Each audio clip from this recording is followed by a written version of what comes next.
Yo, yo, yo, yo, yo. What up, people? How you doing? Hope you're having a fantastic Tuesday, wherever you are on Earth. It's a bit of a hectic morning. Everything is going wrong, and I can't find... Found it.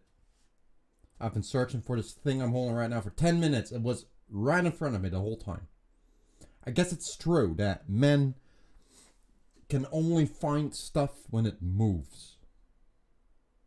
Let's get some music in, shall we? I've been awake for a couple hours, have not had a chance to smoke a cigarette, so I'm craving one so bad. I did go outside, I did walk around, you know, walk the dog, had breakfast, so the cravings are very, very real at the moment.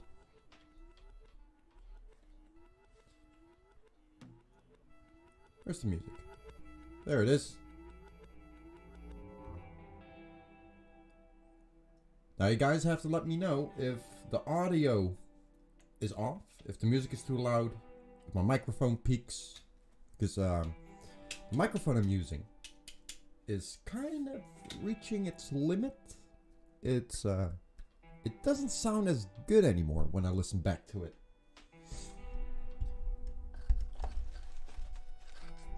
Which is to be expected, you know, from a €30 USB microphone that I've been abusing for the last 4 or 5 years. So that's fair enough. Maybe even longer. I don't remember. Certainly sounds really bassy now. Well, that could just be my low, deep voice. Maybe that's it. Maybe I'm the new corpse husband. I'm not. I'm definitely not.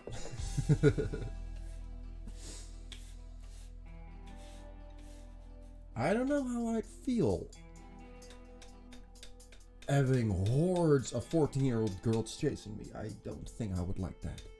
No. But I can talk really low. Like, it sounds really deep. That's not too good. That means it's muffled. I don't like that. Okay, hold on. This is my normal voice. This is how I usually sound. This is just how I talk.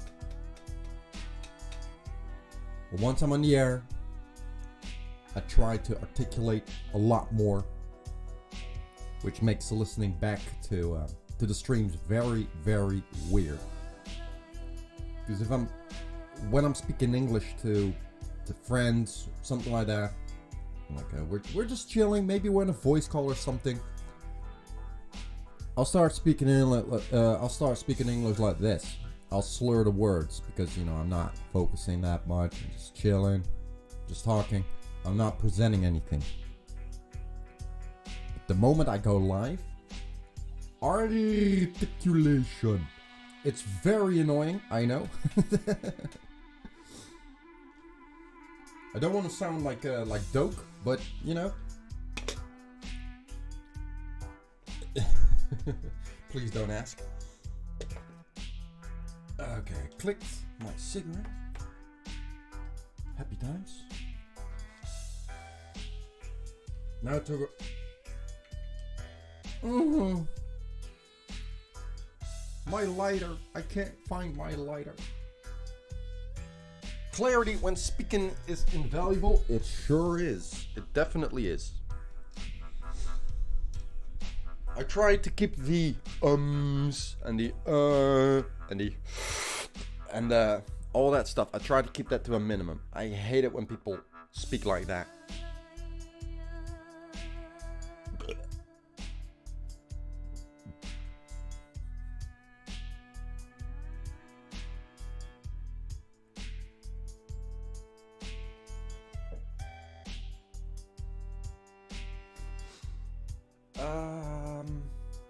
I had a lighter a few moments ago. I think I left it in my living room. I'll be right back.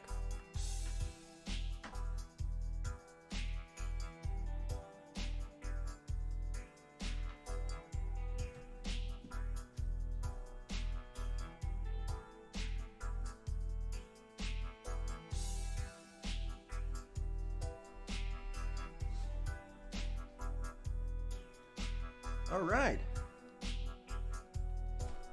I'll have a little smoke, then I'll have to do my arm exercises to warm up, and then we'll get painting.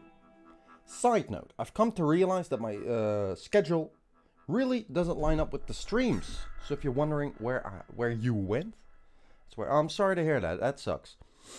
I enjoy having you here. You were asking the right questions. I really like that. Sorry to hear. Here, see, I did it again. It might interest you to know I am working on a YouTube series where I do the exact same thing as I do here, but actually funny. With decent pacing. I have a concept for tutorials. Not really tutorials per se, but more insights into my process and how I learn my chosen art forms. The idea is that I play two roles, that of the student and the teacher. And I'm thinking of a way to incorporate my my clown characters. The original Blipsqueek. Oh, delicious. The original Blipsqueek was not a cartoon.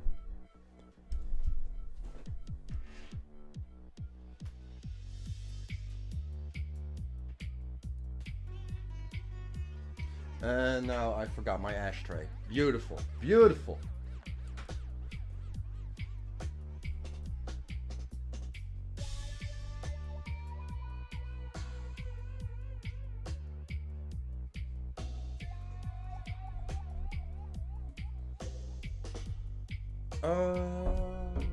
Yeah, because I am working on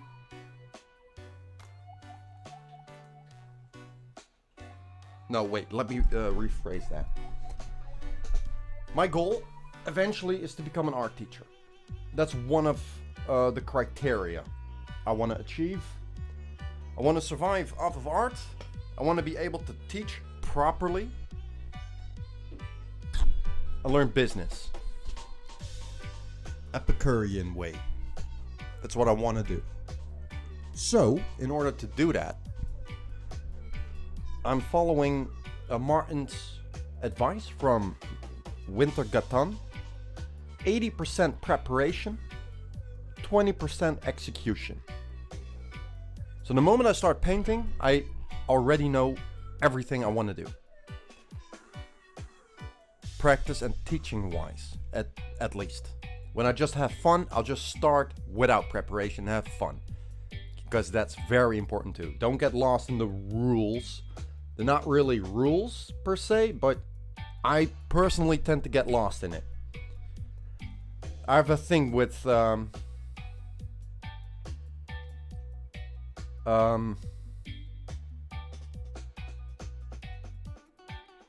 not that I crave, but I work well with authoritarian, with authorities that just let me be.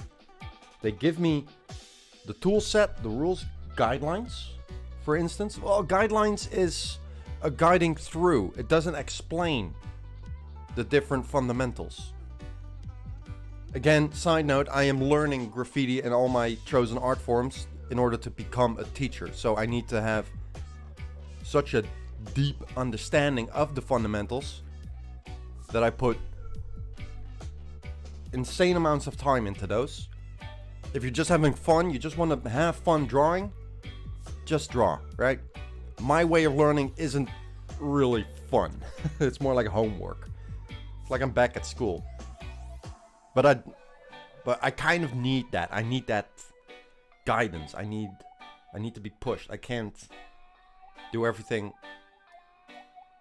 completely on my own. I need to follow a set path. Otherwise, I'll just be feeling things in a dark room and accidentally grab a boob and get smacked in the face, right? I'm not in the mood for that.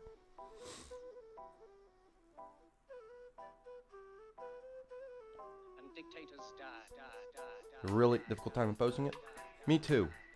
I get told by people that I explain my stuff really well, but I kind of disagree, because my own understanding of the fundamentals and how I do graffiti, it isn't really in here yet, right?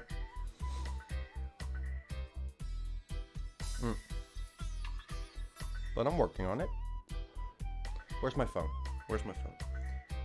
Last night, I came up with what I think is a pretty solid definition for what the art form of graffiti is.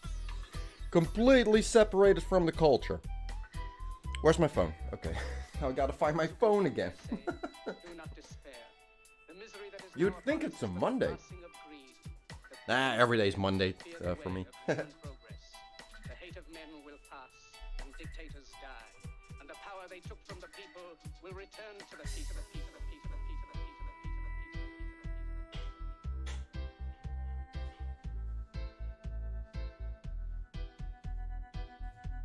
Soldiers, don't give yourselves to brutes. Men who despise you, enslave you, who regiment your lives, tell you what to do, what to think, or what to feel, who drill you, diet you, treat you like cattle, use you as cannon fodder. Yeah, I work well under pressure too. Absolutely. I just function better under pressure. I mean, I perform well under pressure, but I need to keep my wings free, if you know what I mean. What up, Eichlin? How you doing? Perfect timing.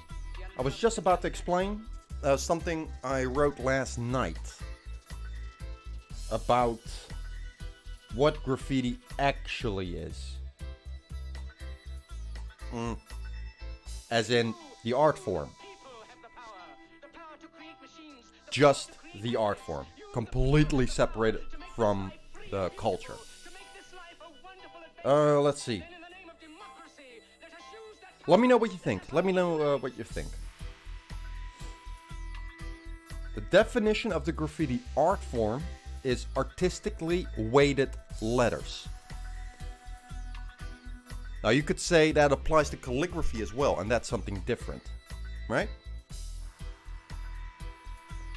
Graffiti is not a subset of calligraphy. It's its own thing.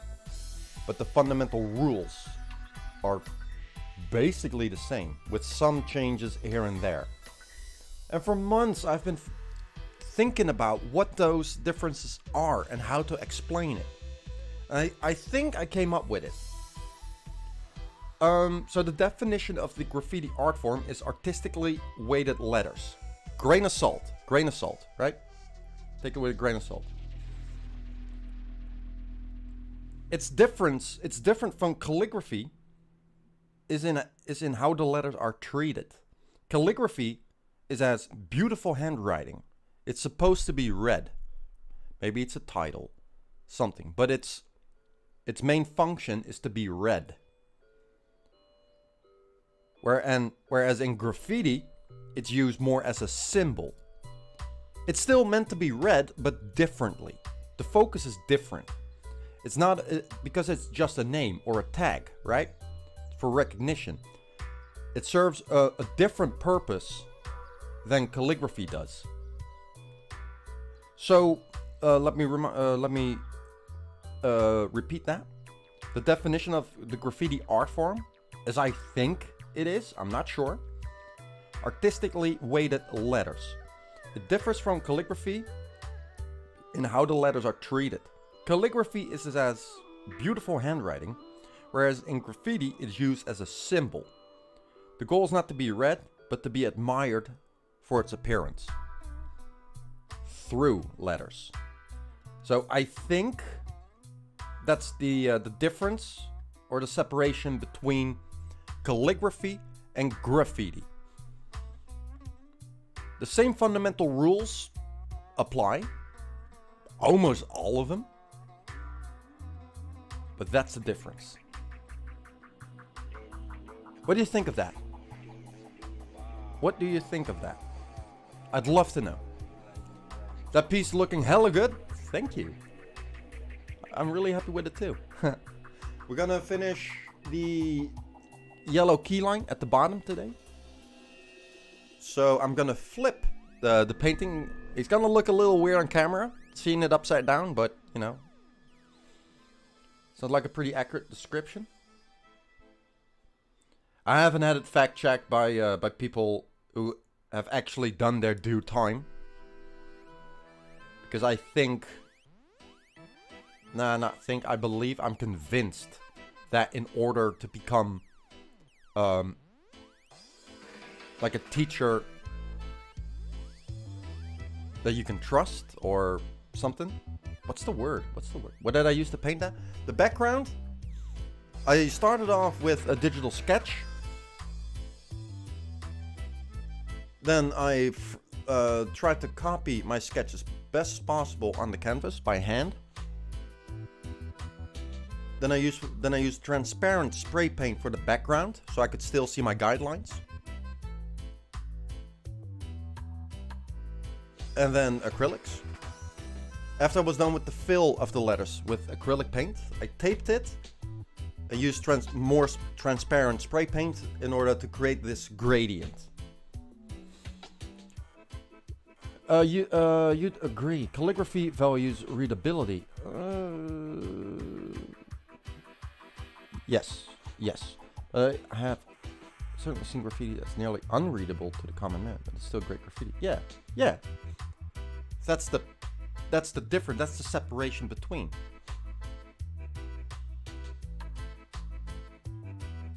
And just knowing that, right, doesn't really do as much.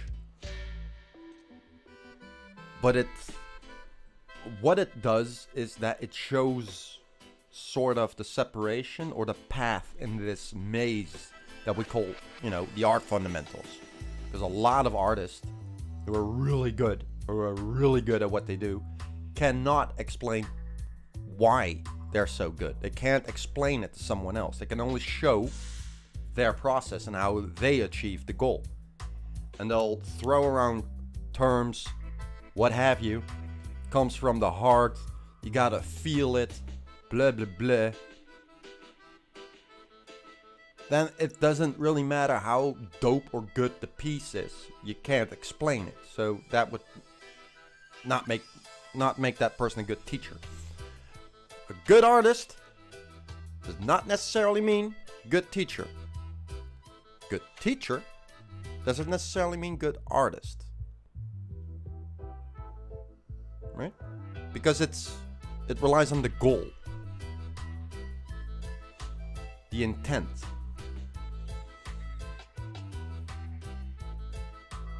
So you have amazing artists who make amazing artwork like Sotap.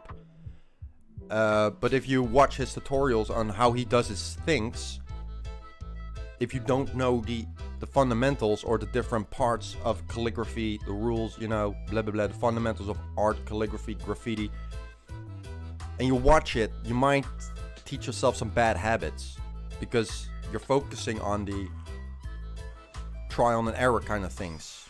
You're feeling around in a dark room, searching for that thing you need that you can't see. The way I want to teach is in a lit room, and I give you a tool, and you use that tool to reach the thing in the dark room. That's how I want to teach it. I want to teach you how to teach yourself. That's my ultimate goal. That's how I taught snowboarding as well. And I'm now in the process of finding ways to teach graffiti with its boring, extremely boring set of rules in a fun way.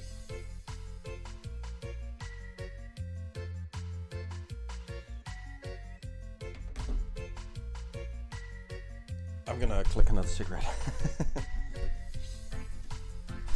So, yeah. What do you guys think about that? There's always this difference, right? And in intent, how you do your things. If you really want other people, if you really want to inspire them and teach them how to do their thing in the way they want to do it, then the best thing to do is teach them how to teach themselves to use the fundamental rule set. Then it doesn't matter, if you. Let me grab my my book here. Right. Well, it's not a book. It's my notes, everything that I learned, so I don't forget. Like, you don't have to necessarily completely know the elements of graffiti, which is letter structure, negative space management, letter name weight, letter name positioning, and flow. Because it should fall together, right? It's like a big puzzle with all the pieces that fit perfectly in between each other. And each puzzle piece of that puzzle touches a different piece of that puzzle. Now, in theory, that's possible. In real life, that's kind of hard, right? I don't think there is a puzzle where each single piece touches a different piece, because then you would just make a triangle or something like that, right? It doesn't matter. So, philosophically speaking, all the puzzle edges of the pieces touch a different edge of that puzzle piece. But it's important to note, like, the simple things, like letter name weight. You could basically just see that as a box with a gesture. It leans a certain way, and it conveys motion or weight, something that's happening, center of gravity. And if you just focus on that, right, you can do that on the letter itself and the whole piece as a whole. Bam. That way, you're actually applying negative space management, letter name weight, and letter name positioning all immediately as you go along without even knowing it. So that's part of teaching it the fun way. The idea that I have, or the goal of my, teaching style that I wanna create, is force you to use the fundamental rule set without telling you to use that fundamental tool set. I'll let you use it and explain how. You'll get a result out of that after a couple times, right? Which changes and stuff like that. And once you get that, click that aha moment, then I'll theoretically show you the fundamentals. And you read it and you're like, yeah, that makes sense. That all makes sense. And maybe you can even add something to it. That would be even better. The student teaching the teacher, growing the art form, evolving it into something bigger than it is today. That would be amazing. Right? It's very Epicurean. It's finding the comfortable road, the most comfortable road to get the most out of something. Which is a very secularist way of thinking, which I absolutely adore. I swear by it. Pragmatic, secularist, Epicurean. That's the teaching style. The teaching program I wanna, develop.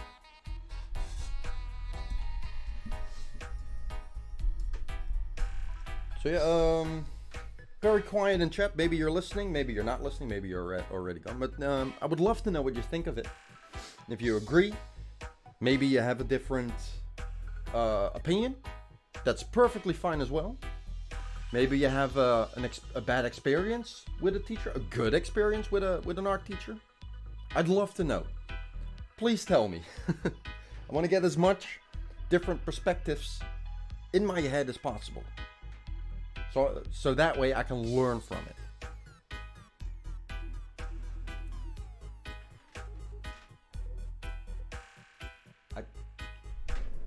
You have to be fucking shitting me, right? Where did it go? Fuck yeah.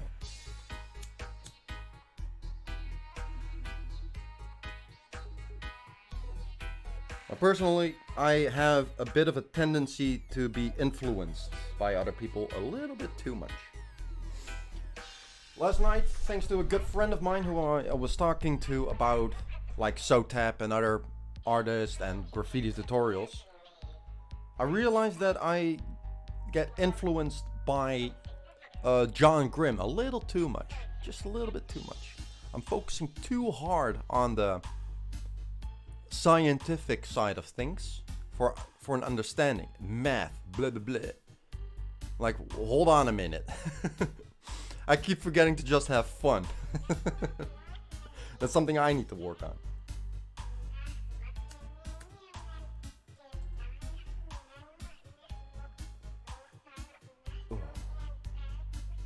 So yeah, let me know. Talk to me about your maybe your art teachers that you had a bad experience with, a good experience. Ask me again about the fundamentals of graffiti, how it connects to calligraphy and how it differs from calligraphy, and why calligraphy is so important for graffiti, since it's a font-based art form.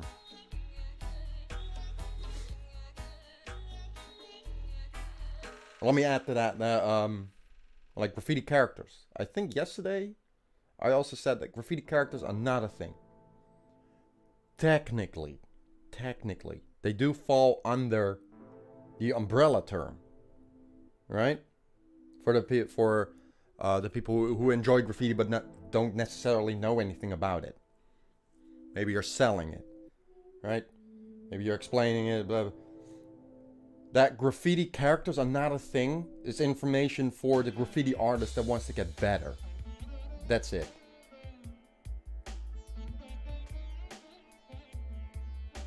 The people who want to know are usually also the people who are most motivated to push the art form to a new level.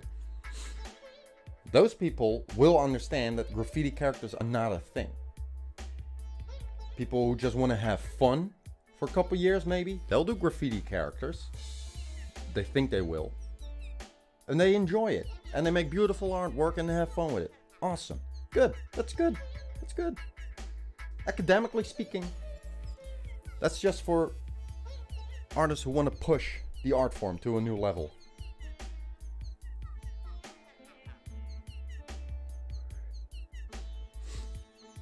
I can talk about this shit for hours. I absolutely love it.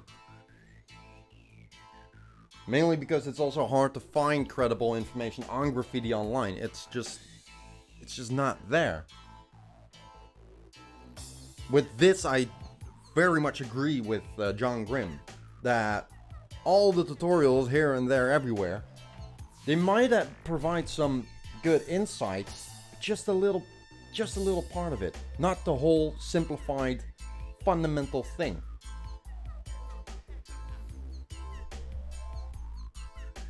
So the last couple years, months, I've been watching tutorials, right? I've been learning, I've been evaluating what I see from the great artists versus what I know, what the fundamentals are.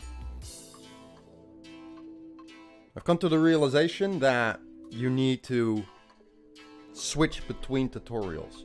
Maybe you're watching SOTAP, whose style is awesome. It's so good. It's so good. But I hear Grimm talking about it. That's just one example.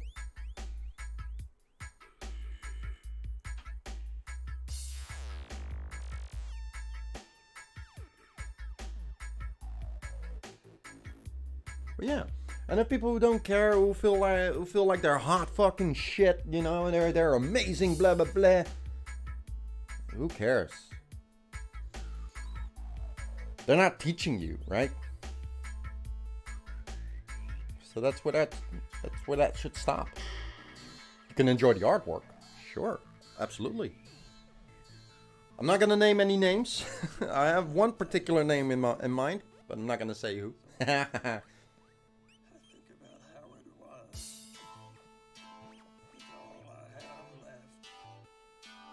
Okay, I really need to do my my exercise right now. How long have we been live?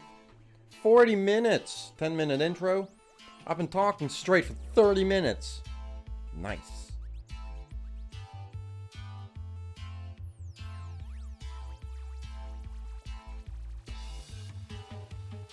Yeah, I do realize that my way of learning doesn't necessarily mean that my system doesn't have to work for you. My system is kind of boring, very theoretical, basically like math. Not very fun, but it works for me. And it might work for someone else. But if it doesn't, find a different way.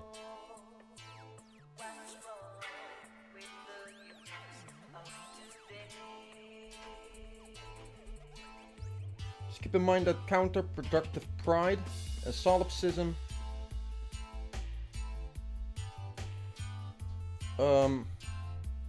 are not things you would want when you're learning an art. Okay. Couple lips. Water. Very important. Drink water, you idiot.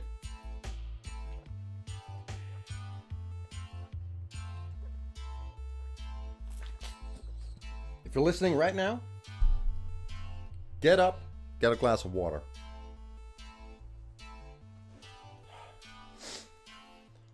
Okay. There we go. I'm not gonna show you. I feel a little embarrassed. 3.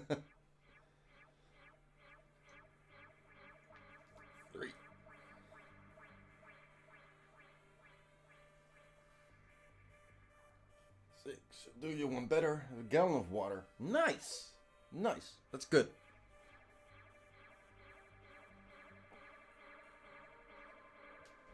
But yeah, Stooge, and keep an eye on the YouTube channel. It won't be for a while yet, but I'm definitely gonna make that YouTube series explaining art, graffiti art, and all of its things. It depends on the program I'm gonna develop, but I think you'll like it. I want to make it I want to make it funny.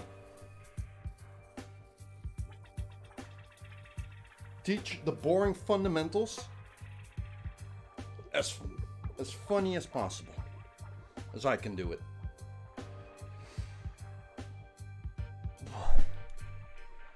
Fucking hell. I lost count. Shit. That's fine. Whew. That's one set.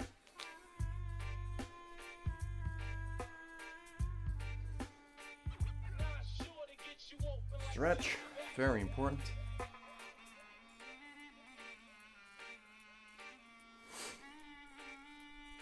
Here's another thing I realized. If you want to get good at drawing cartoons specifically, learn how to emphasize and exaggerate. Learn 2D animation. 2D frame by frame animation. None of that motion tweening shit. No. Like the old Disney animators. Draw every frame by hand. Learn that or study it. Oh boy. A whole new world of knowledge will open up for you. It's ridiculous. I could make the comparison of people screaming buy Bitcoin 10 years ago. Oh boy, I wish I did. Okay, one more set and then we'll start the paint.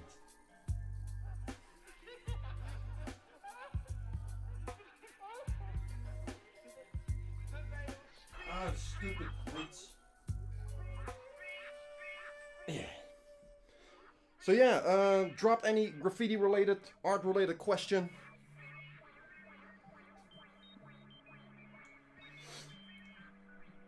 They're as educational for me as they are for you.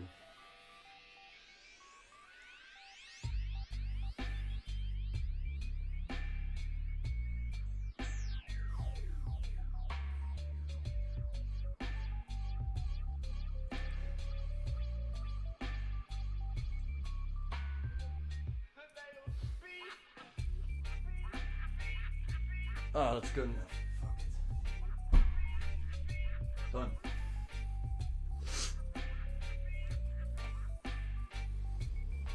And stretch.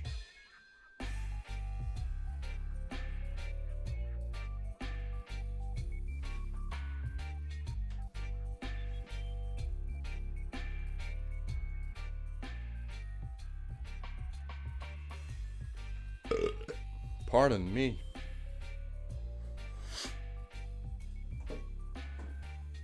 Okay. No problem, Stooge. You do your thing. It's all good, homie.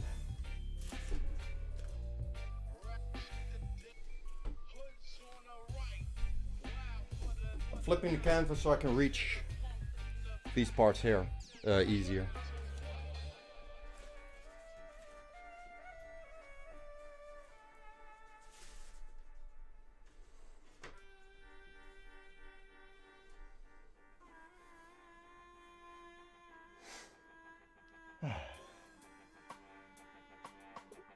Oh, nice. My yellow paint from yesterday is still wet. Awesome.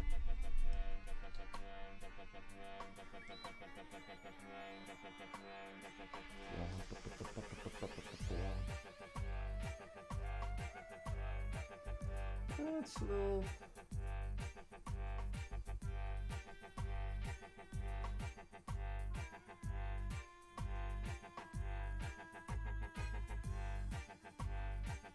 Nah, it has all these dried up chunks in between. Never mind. Let's pick some fresh yellow.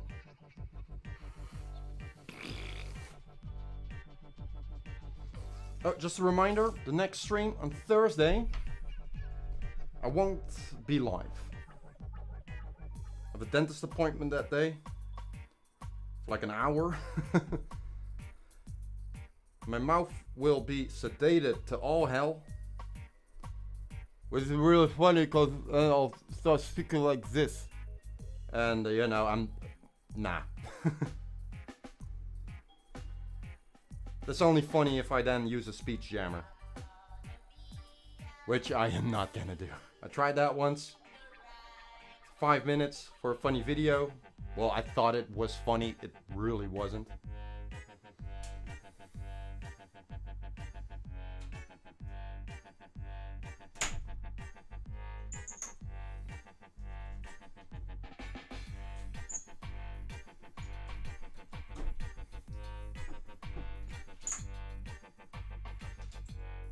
Come on.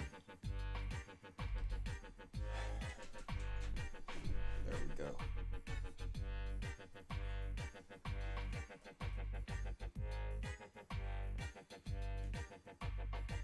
Oh, I have a funny idea. I have a really fun idea. Hold on.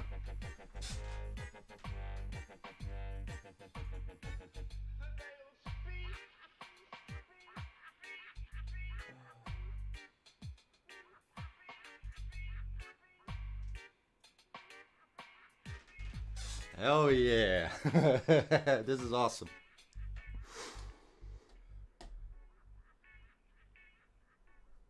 A very fine example on how my fictional graffiti, my my fictional cartoon universe works.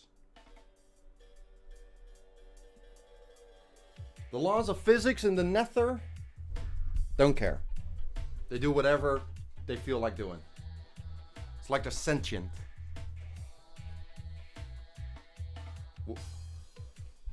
Wouldn't that be scary? If the laws of nature were sentient and had a dark sense of humor? Oh, that would be so fun. And by fun, I mean not at all. We would literally be nature's play puppets. Which, you know, if you're into that, that's fine. That's cool and all. Don't go giving you ideas now. Bitch, why do you think I'm... what do you think I'm doing here? Of course I'm gonna give you ideas. That's the whole point.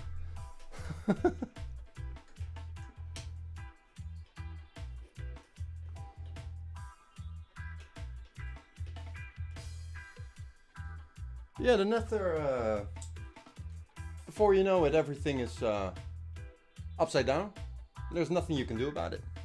That's how it works.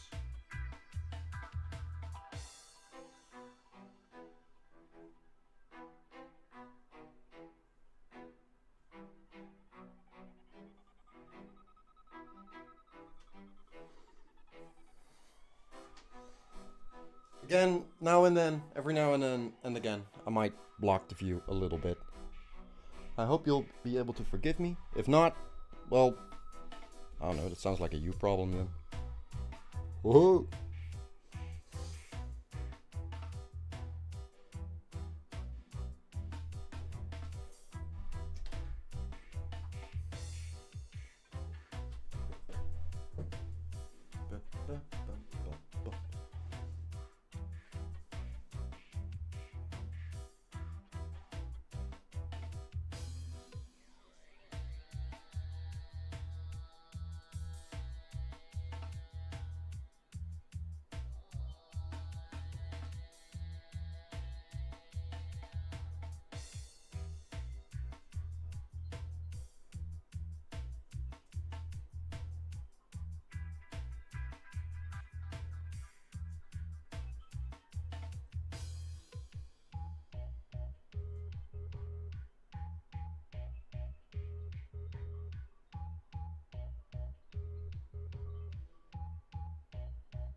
It's okay if I go outside the lines just a little bit on the inside, because the letters on the inside are gonna get a inner key line.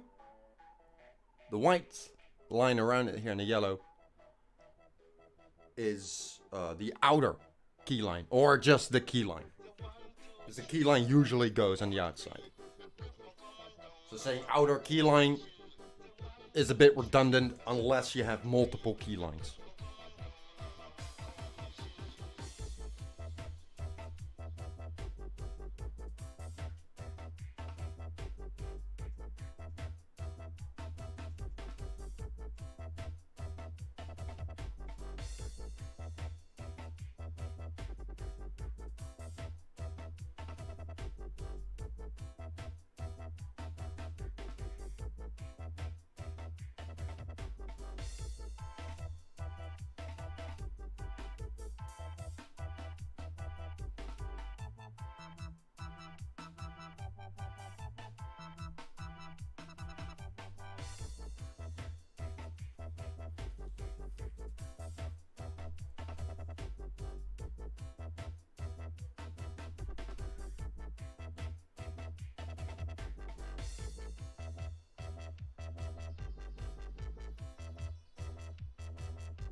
There's one specific thing I'm not very happy with on this painting, and that's this bit right here. I accidentally, just by accident, I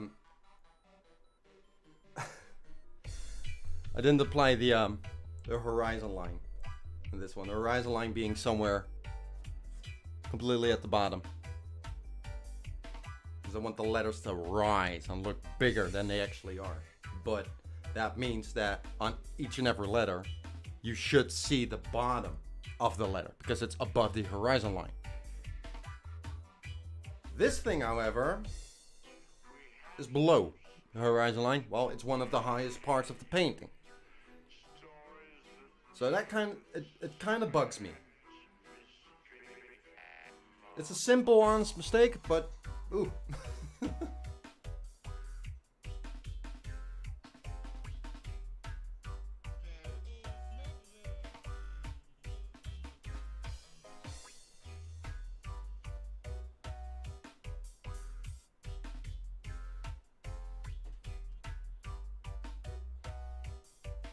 I'm not sure yet if I'm gonna double down and just keep it, or if I'm gonna take a risk and change it.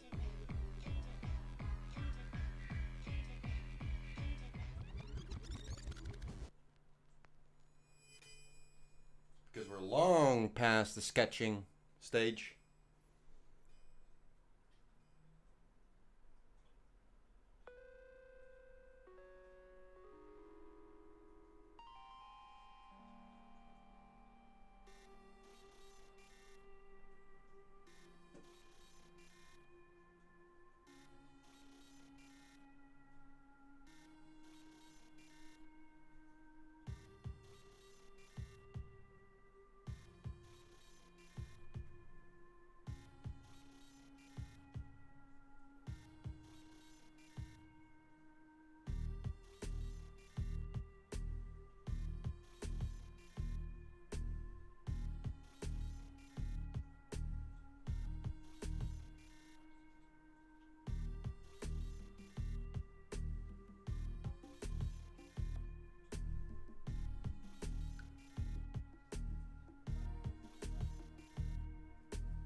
Good luck, mate.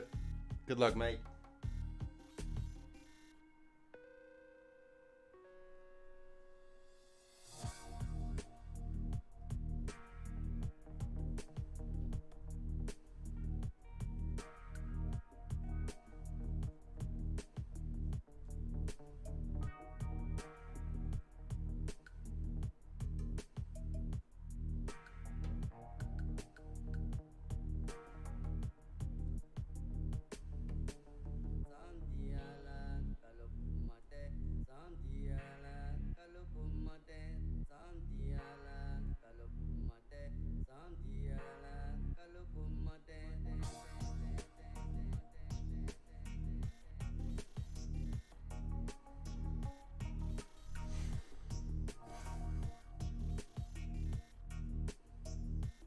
And I'm debating innately if I'm gonna send Grin a message with, yo, you were looking for a video editor? That's me. You know, because I don't trust my arm completely yet. If I use the mouse too intense, it hurts.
still haven't completely figured out how I'm gonna do the... I want to make this look like ripped paper.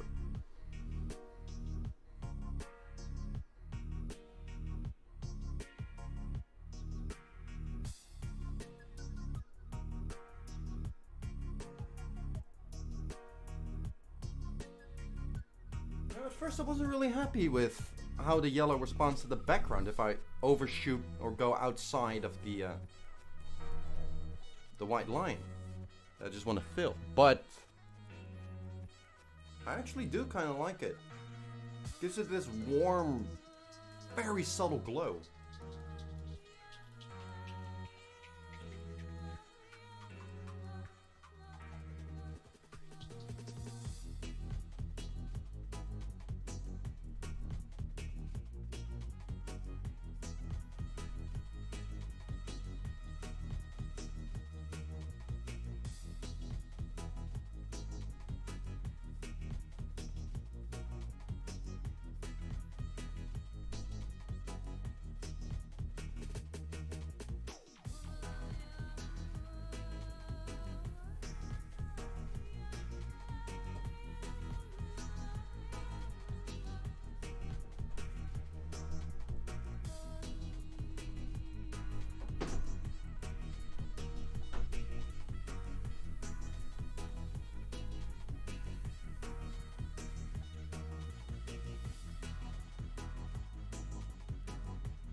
Music.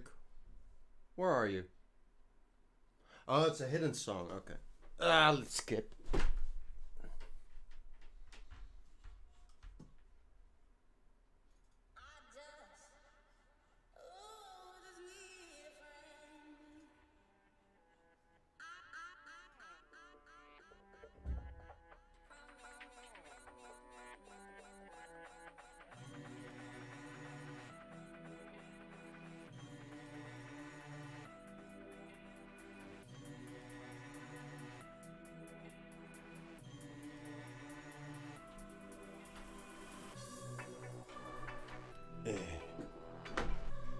Coronavirus being contagious. You know what's more contagious?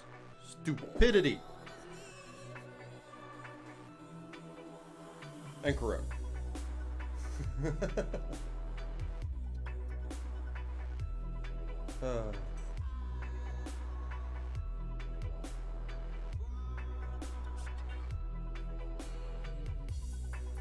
My country, the Netherlands, is at the lowest spot.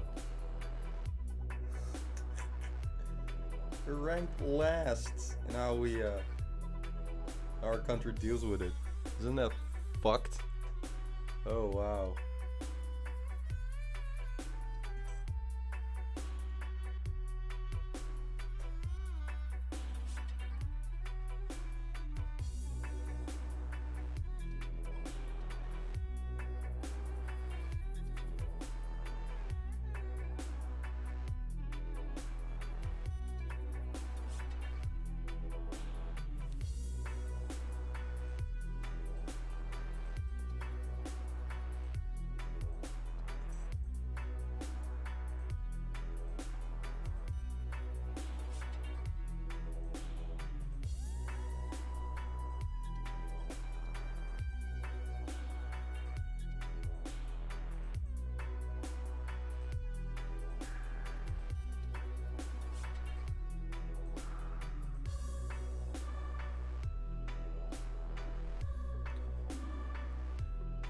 And remember, kids, the art process is not per drawing or per painting.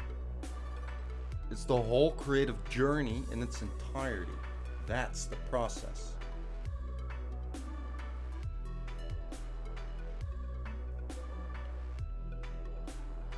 Painting something, you know, as beautiful as you can, in a way you could see as preparation for the next painting. 80% preparation, 20% execution. If you do 20% preparation, 80% execution, you'll do 200% of revisions and fixing mistakes.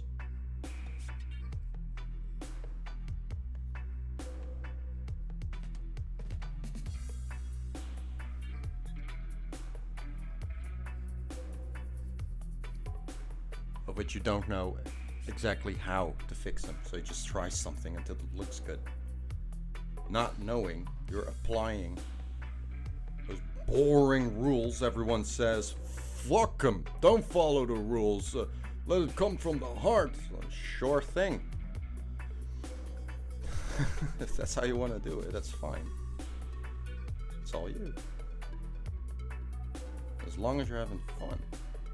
The moment you stop having fun and it turns into frustration because you can't get the damn thing to look how you want it to look, maybe check your priorities a little bit. Not down talking anyone, just, you know, keeping it real. Hardcore honesty. Because I respect your guys' intelligence and your ability to realize you have a choice. That's simple. Not complicated, it's simple. And a little boring at first.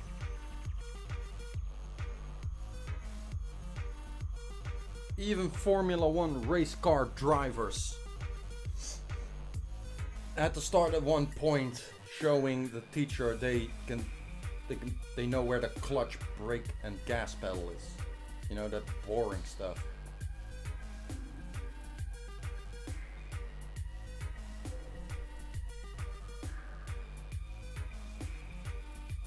Enjoy your breakfast, bro. That means breakfast. Okay. So that means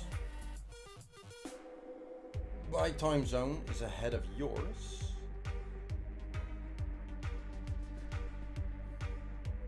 Meaning you're somewhere in America? Is that correct? Is it earlier in America right now than it is in Europe?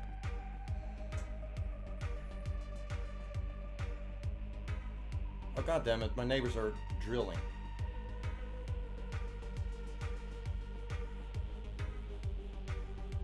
Heard it again. 6:40 a.m. for you. Damn, that early. Holy shit. You went on about it's not my, it doesn't line up. It's the perfect coffee stream, right? It's the perfect coffee stream.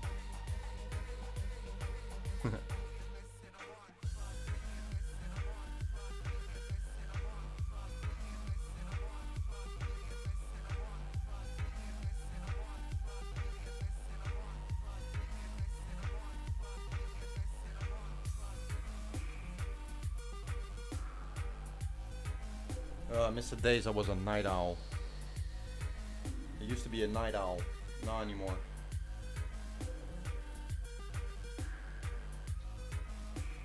Maybe I adapted too much to this new lifestyle. This very calm, boring lifestyle. It actually invoked some social phobias in me. It's stupid. Want to go out? Want to at the graffiti jams, meet other artists, grow my network, collaborate, learn, meet new people, I want to meet Allison.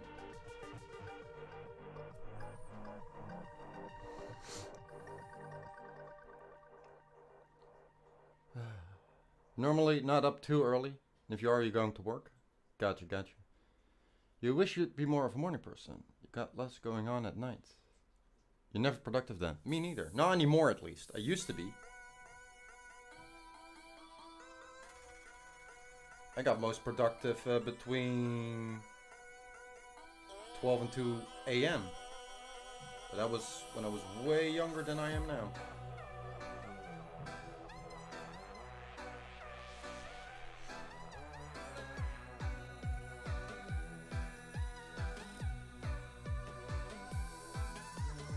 Oh, Allison, where are you at? I want to meet you. I'm turning into fucking trash tunes right here. God damn it.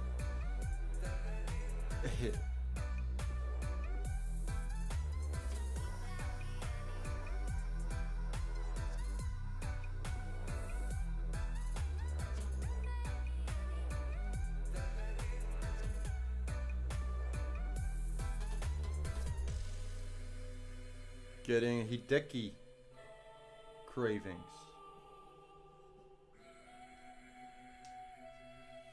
Not very big chungus.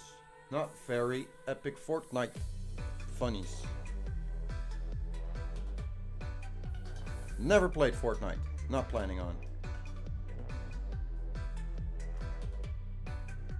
But I find the meme to be so incredibly stupid that it turns funny again. For now, at least.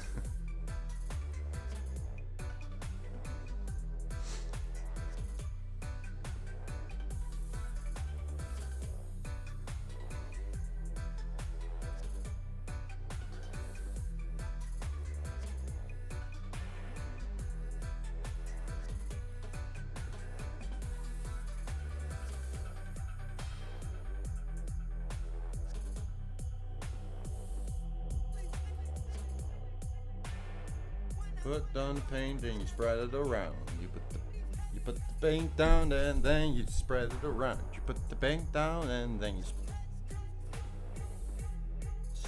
it around. Not like this, like straight down with that line, and push it to the side. Gets rid of those brush strokes. Gotta do it on by feel, obviously. Oh, otherwise you could just let a fucking printer machine make this.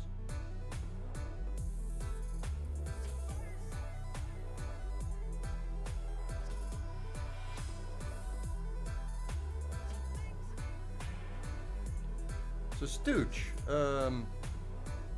if you want to indulge me, do you have some favorite art YouTubers? Maybe graffiti, maybe not graffiti.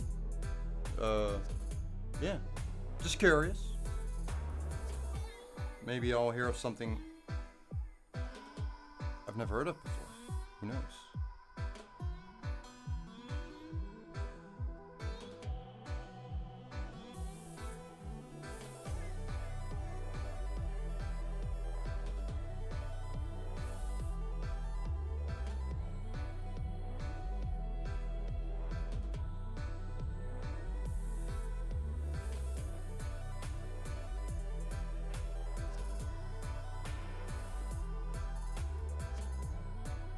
Jezza. I met Jezza. I have his book right here. He was one of the first ones that I looked up to when I restarted my creative journey. I actually met the guy. Which is funny because he lives like in fucking Draw with Jezza. He's now called just Jezza. But yeah, and I have photo proof. He had a meetup in England, and when I found out, I immediately booked a ticket and went there. Still in the time where I was scared to walk into a, like a snack bar, like a burger joint. I was scared to walk into into a store. Don't ask me why. I still don't know to this day. I have no idea why I was so scared of everything. I still kind of am.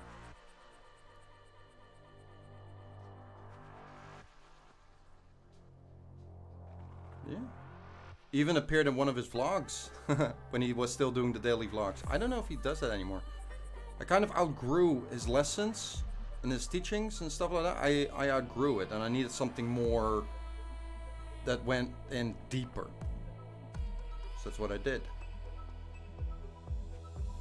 But I bought a whole shit ton of Jazza stuff. He's very cool. He's very nice, very humble.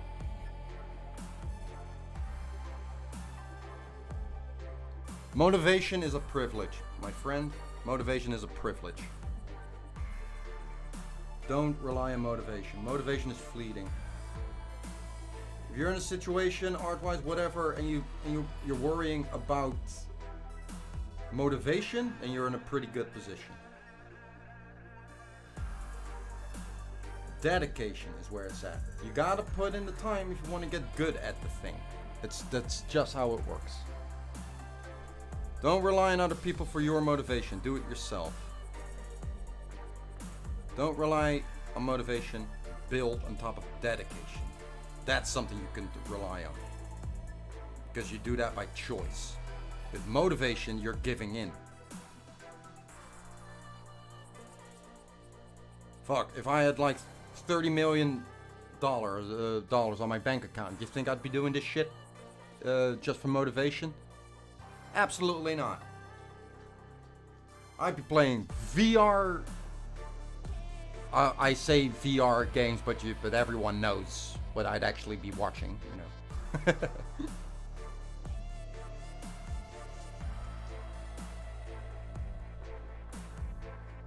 But I know what you mean. I know what you... Floyd, kom eens hier. Hey.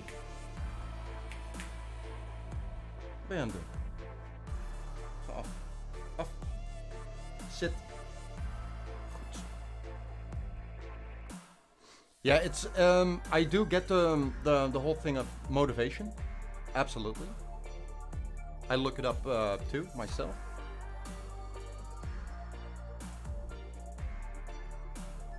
Yeah, if you're having trouble with motivation or something, practice the basics. Just start drawing. Practice the basics.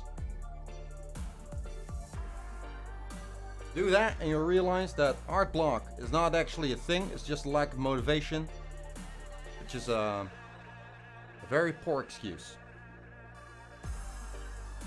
If you're like struggling with it, right? It's like, don't. Yeah.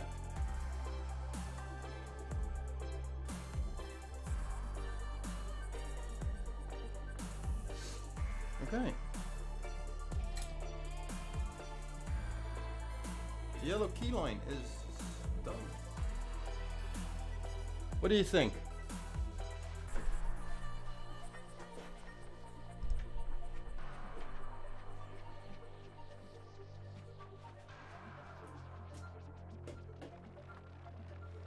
Okay, this is weird to angle the camera when everything is flipped, horizontally and vertically.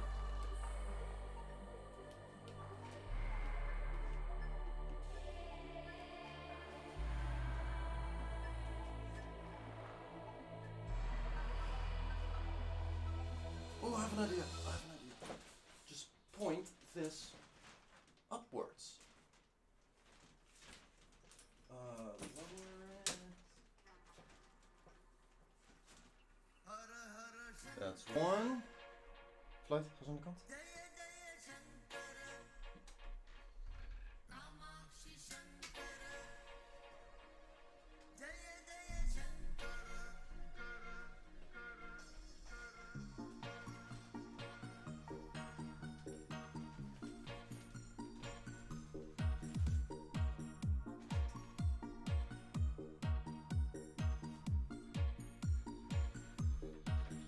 Still overexposed on that part. Fucking hell. Ah, it's so annoying. Just...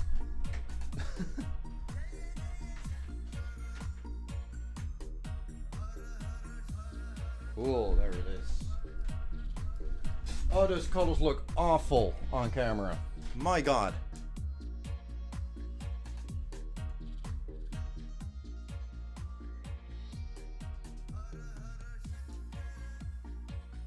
That's something to put on the shopping list as well. See, that's so much better.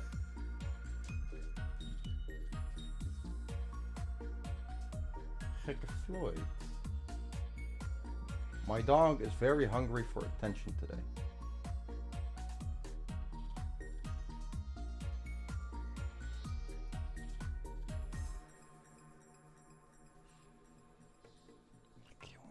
Hey boy, Gekke Floyd. Such a good boy. Lighting is always the bane of your existence. Light is, art-wise, is not easy. It's far from easy. I don't understand it myself well enough yet. Just the absolute basics of things, and that's about it. I'm not knowledgeable enough to explain it. Hence why I'm still very careful providing feedback and tutorials on things. So I don't want to, you know, sell any bullshit just for the clout of it, right? Like so many graffiti artists online or writers. There's a difference. There's a difference between graffiti artists and writers. I'm not a writer. Graffiti writers do that shit illegally. That's part of the culture. I'm not part of that. I know what's worse, deciding how light interacts with an object. You don't decide, you determine. Or where to place lights and what kind. That's how you. That's the same thing. You decide how the light interacts with something by placing it in a certain way. But what happens after that is something you need to determine. Like if I put a spotlight very close to the object I'm drawing, you'll get very sharp lighting and a very sharp drop shadow, right? And a very dark core shadow. With hard edges on the drop shadow. If I remove the light spot, the light source far away from the object I'm drawing, then the shadow becomes way softer.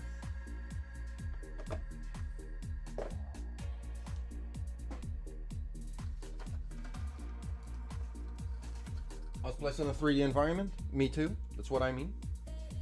Although we're drawing on 2D surfaces, we're creating the illusion it's in a 3D world. No problem, Stooge. No problem. That's good. That's good. This is good.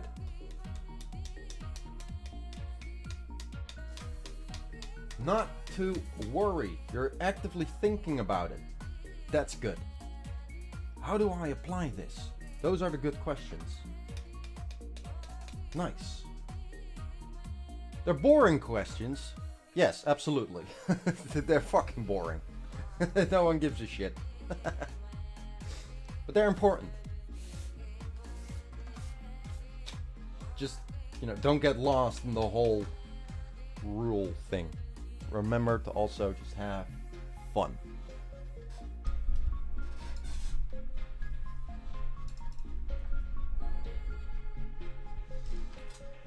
Nah, I mean,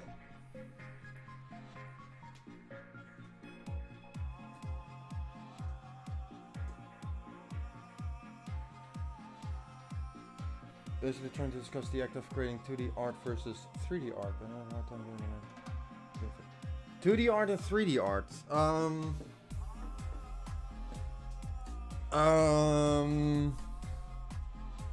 Let me think. There are 3 pillars.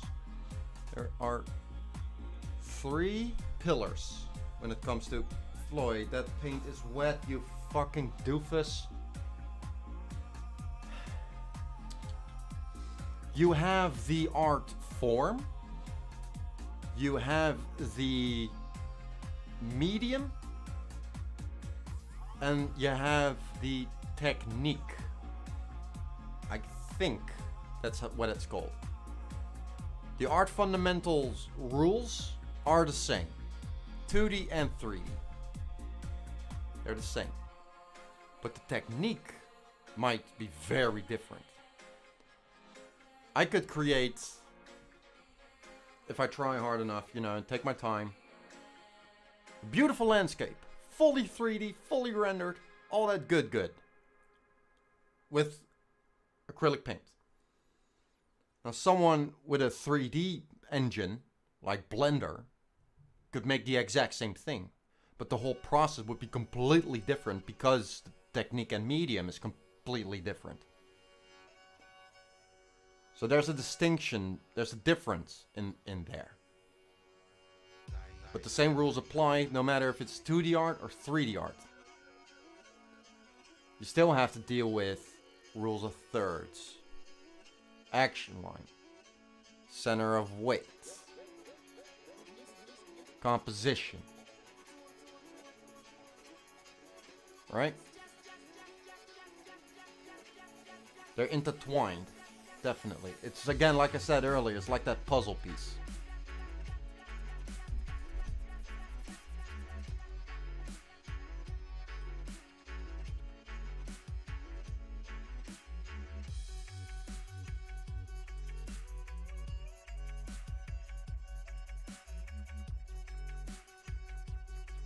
So.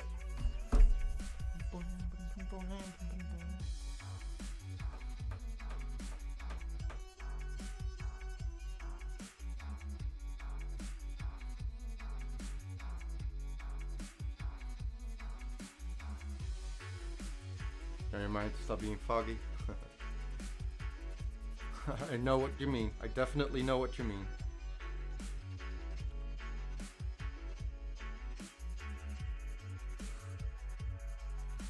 Was aan het kijken. God damn it, I hate it.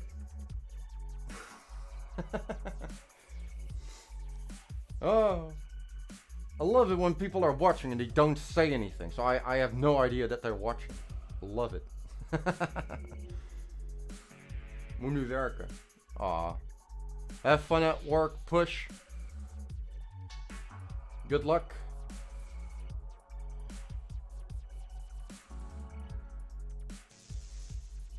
My dog is giving me those puppy eyes like crazy. It's like, wow. Currently stretching my my arms. Okay, so what's the next step? I think it's the dark 3D. Dark 3D.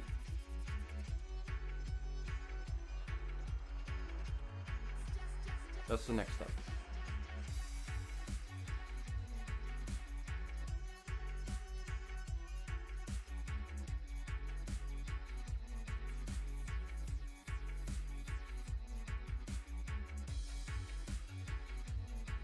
So I'm gonna flip the painting again.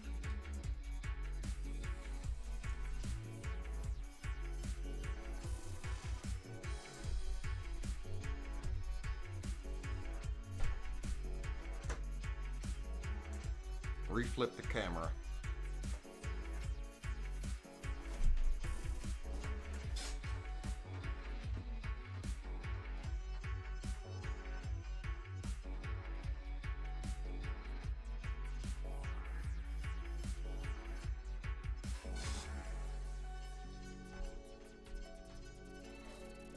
That's what I was trying to get. You think he was trying to say, it's not sure whether. Just like actually having to determine our liner, so the composition more than understanding ownership. So well, it's kind of the same thing, and I'm thinking that you could do well with some shading basics.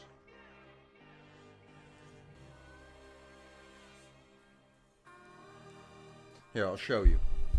Oh, sorry, Floyd. Almost stepped on his paw. I don't want to do that. I like my dog. I don't want to hurt him. I don't want to hurt any animal. Duh. If you do like to hurt animals, then fuck you. Let's see.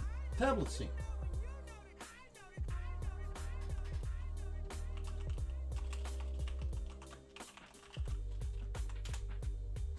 Broco shit. Yes, this is it.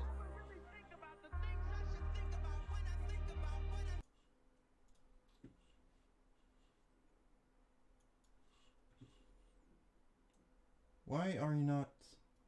God damn it, hold on.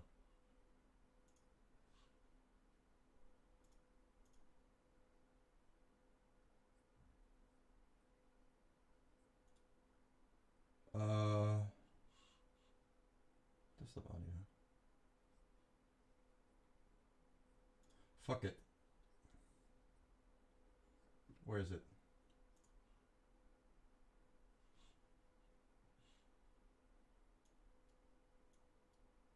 Why is it not working?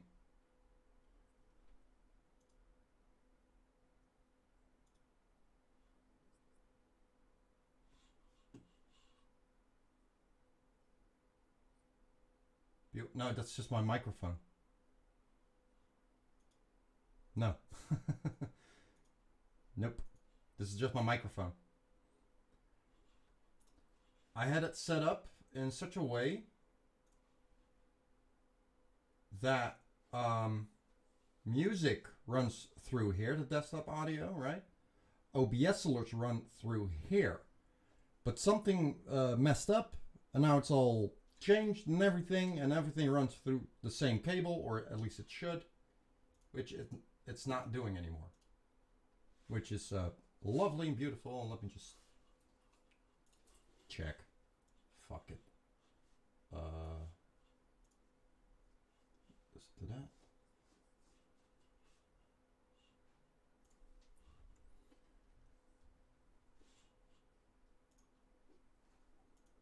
That's probably no.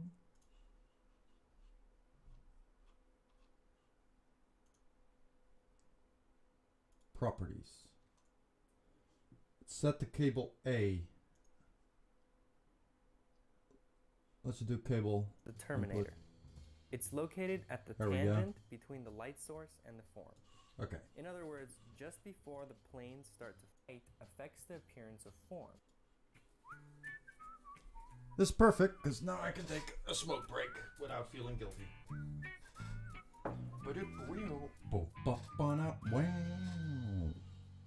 Hey, welcome to Proco. My name is Stan Prokopenko. A lot of you have been asking for a video on shading. The first thing you need to understand when starting to shade is how light affects the appearance of form, and how to properly capture the three-dimensional form based on the characteristics of the light in the scene. In some of my previous videos, I talked about things like shapes, values, and edges. But how do we know what shapes, values, and edges to draw? What exactly are we looking for? Well, we're looking at light and how it illuminates the objects in our picture. Light is the reason we see anything, and the characteristics of the light can completely change the appearance of the objects it illuminates. So I like to analyze the light in the scene and try to capture it so the viewer Beautifully can drawn. feel the light. Beautiful. Form looking three-dimensional is just a byproduct of correctly capturing the light on the form. Okay, so I hope I've convinced you that studying light on form is important. Now let's take a look at all the elements. For this, I'm gonna need an egg.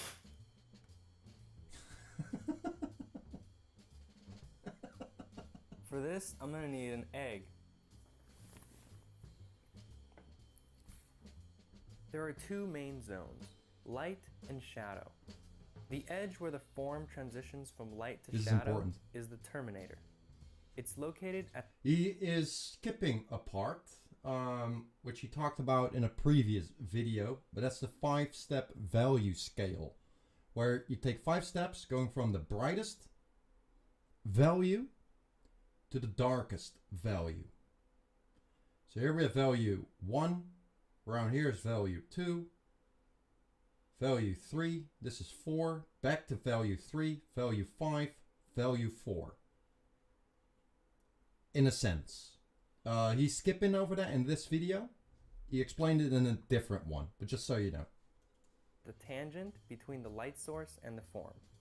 In other words, just before the planes start to face away from the light. Let's start by talking about the shadow side. There are two types of shadows. Form shadow is a shadow caused by the planes turning away from the light source. A cast shadow is caused by one form blocking the light from hitting another form. This egg is blocking the light from reaching this part of the table.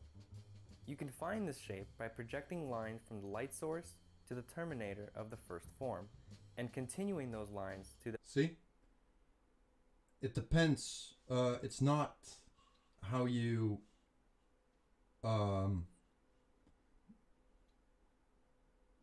choose or whatever, how the light interacts. It goes together with where you put the light source and how that affects the object. Goes hand in hand. Form. Shadows will rarely be completely black. Light bounces off objects in the environment. This is very true. Pure black, like actual black, is the absolute absence of light. If there is a light source somewhere, and you have something that's called reflective light, that's why this part of the egg is brighter than this part. You will never have a purely black value, because that only happens if there's no light at all. And is reflected back into the shadows. This is called reflected light. In this case, the light will bounce off the paper and into the shadow on the egg. Along the terminator, sometimes you'll see a core shadow. It's a darker plane that defines the edge of the shadow. The thickness and softness of the core shadow can vary quite a bit. It depends on the thickness of the form, how sharp the edge is between the planes of light and dark, or the angle and position of the reflecting light He's source. a shiny egg? Definitely. Sometimes you won't see the core He's a shadow good cookie. at all. He knows what he's Only talking if about. there is something on the shadow side to reflect back enough light to create a visible difference in value. This dark piece of paper reflects less light than the white. I know, that's You can see a joke. drastic difference in the value of the reflected light. Also, regarding the visibility of a core shadow, the reflection has to come from the right angle. If it's directly behind the shadow side, it will create a nice core shadow. If we move the reflection source closer to the angle of the main light source, it will illuminate the area where the core shadow would have been. If you don't see a distinct core shadow, many artists choose to cheat one in, because it can add to the three-dimensionality of the form. Reflected light doesn't just affect form shadows, it also affects cast shadows. Less light Cast can bounce shadows, not into drop this deep shadows. crevice where the egg and table meet, and so That that was my area bad. gets darker as it goes deeper. This is called an occlusion shadow. Moving I on have to to the light revise all zone. this stuff. I have to practice it again. Immediately after the terminator is the halftone. These are planes of the form that are partially hit by the direct I think light. I think you got the point across. I put the link in all the different chats I'm in, except for Picarto. Because RESTREAM doesn't connect to Picarto, chat-wise. But I think I got the thing. I think I got the idea across. These are basically sort of. This is a part of the shading basics, which I wrote down here somewhere. Let me see if I can find it. Let me see if I can find it. This is all color theory. It's perspective. Shadow. No. Gesture. Landscape. Another bit of a 10. Avoid carbon tone. Okay, I did not add that yet.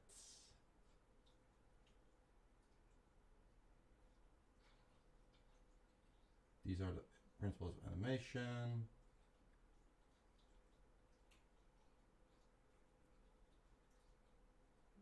This is all typography. No, I don't have it. Shit!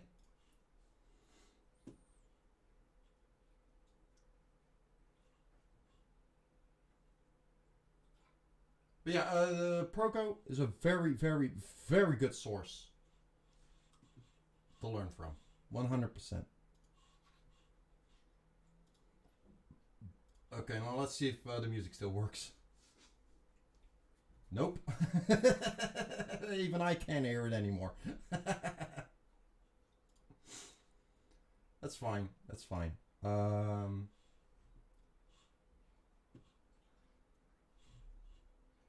Hold on. Let me fix that. We're at cable.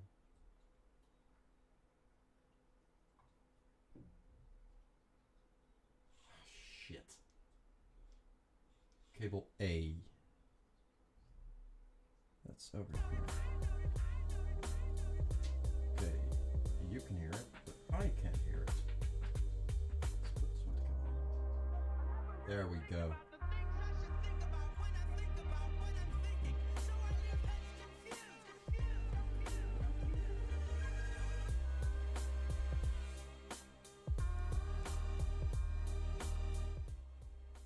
Down to here-ish, I think that sounds good. It's more just me failing over making justful conversation about having to actually think about the line interaction versus having a computer do it. That's another different type of conversation where I often actively try to discourage people from learning or practicing the basics by using digital tools.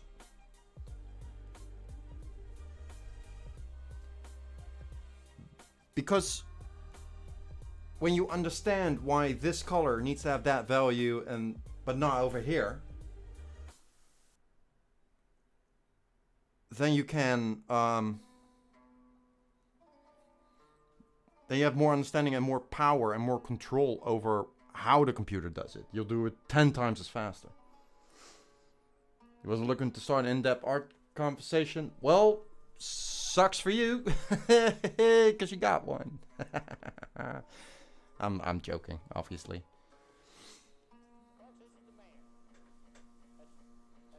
Now this is a point. This is a topic that I struggle with. That's values and shading. I really struggle with that.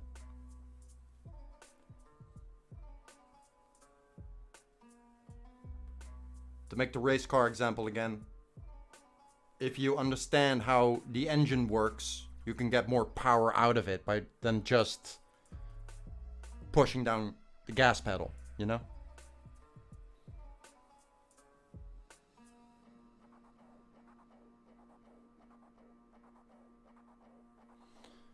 Okay, for this I need magenta, and I need a empty palette.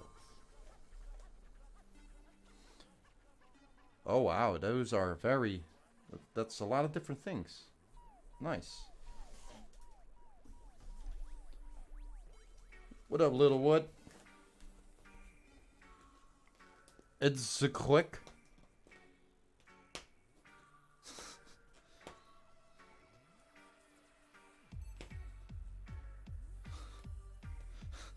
God damn it.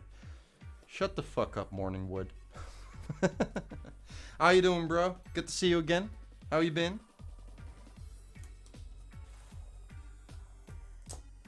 Trying to see if I can clean this palette.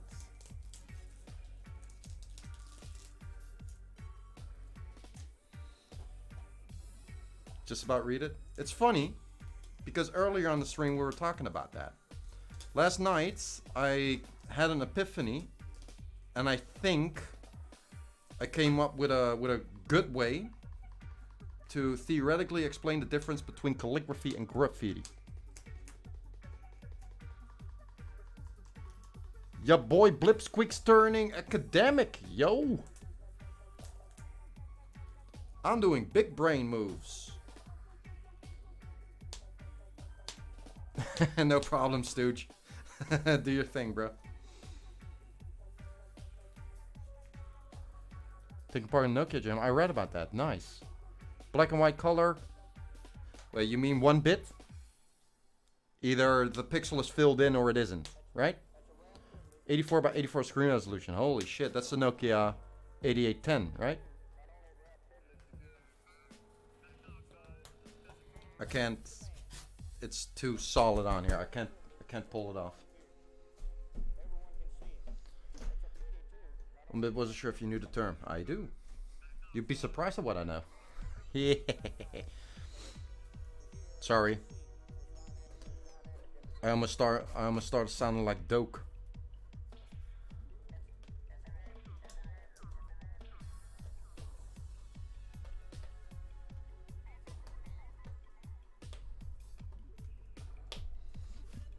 Nokia 3310. I had one of those. I dropped it onto the street from 3 stories high. It survived. Holy shit. Try that with current phones. Nuh-uh. Not gonna happen.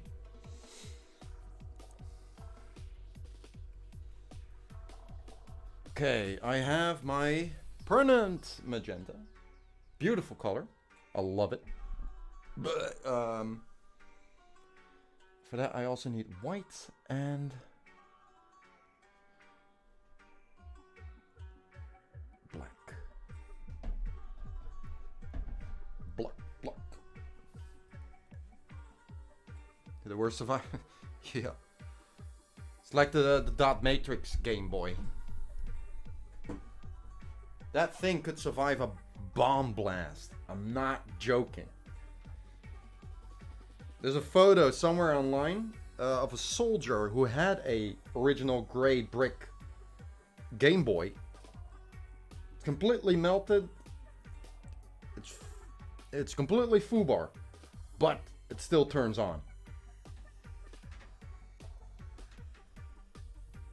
Amazing. Ah, okay, here's black. Okay, now this is a part that I struggle with. I haven't practiced this enough. This is also part of the reason why I keep my letters as simple as possible while having fun with them. Ugh. I'm not sure how to do this.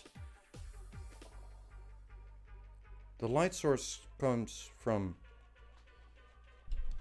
See you later, Littlewith. Thanks for stopping by, bro. Always appreciate seeing your name pop up.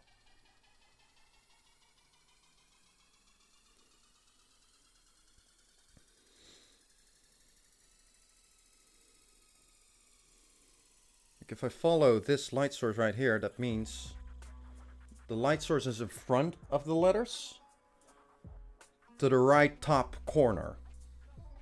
Like a global lighting source. So all the lines of the light source go parallel to each other. So that's easy. So logically speaking, if I were to envision some guidelines for it, let's say light source is here, right here, at this exact point. Goes down like this. Then it also goes down like here, right? They're parallel towards each other.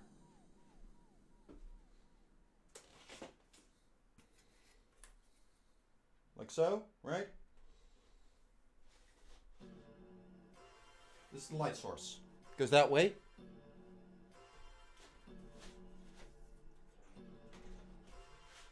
So that means it does it all over the piece, including here.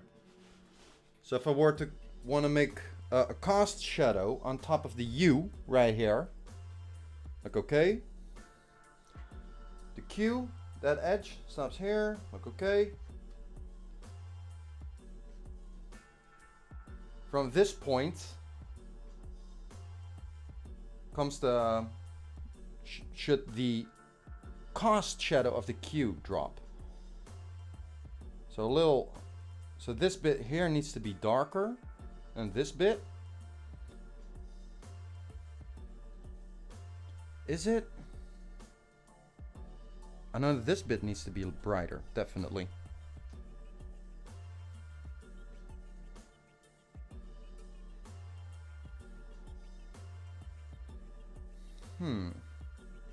Okay, hold on. I'm gonna do the academic thing and test it. What up, Lasty? Over on Picarto, how you doing?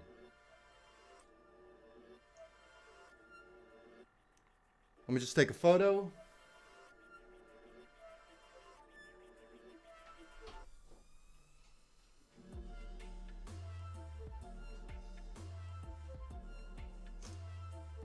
Cool.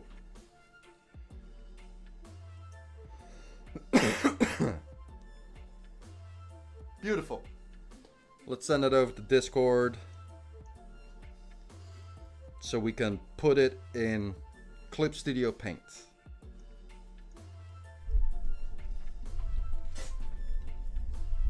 I mentioned the 5-step value scale earlier. Let's apply that. Okay, Discord. Be careful not to show any stuff I'm not supposed to show. Oh, look at that. Woo. Copy image. Import from clipboard. That's blurry. It's fine. Okay. The pen is empty. Do you work? Yes, it works. Okay. So this would be our darkest value. Hold on.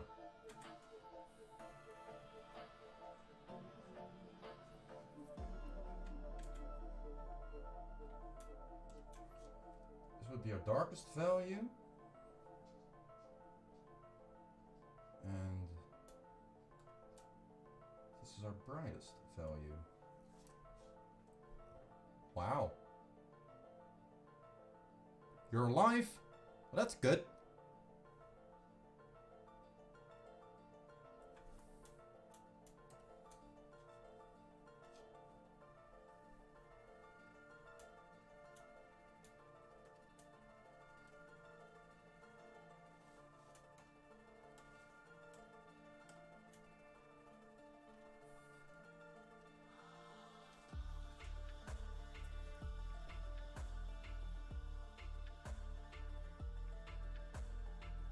Is this correct?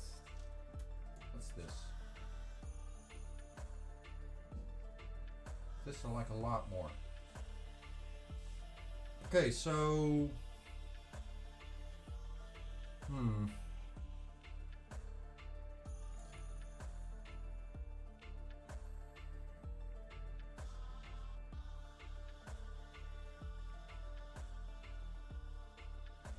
I'm hearing my dog doing something. Hold on.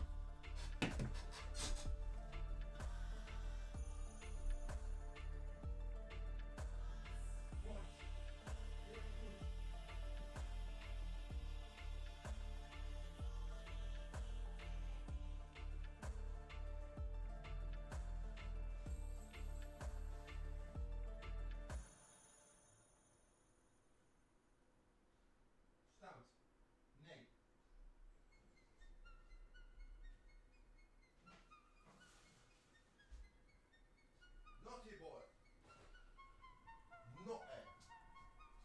Naughty boy. That little shit was eating potato chips that I forgot to clean up. So that's partially my fault. Alright, you have some sort of value scan right here. I don't know if it's good. Let's apply a layer effect. This is also what I said earlier. If you know the rules or the fundamental aspects of art, then digital tools can be used for what they were meant to do, to make the process easier. Don't use digital tools as a means to learn the basics. Learn the basics with as few tools as possible. It's a little boring, sure. And don't forget to just have fun. That's perfectly fine. Okay, let's make the page a little darker. Now, if I were to make an actual light value scale as I would make it. Is this correct? Yes, this is correct. This is 5 steps. 80 minus 60. No, that should be 50. No, it's 60. 60. 30?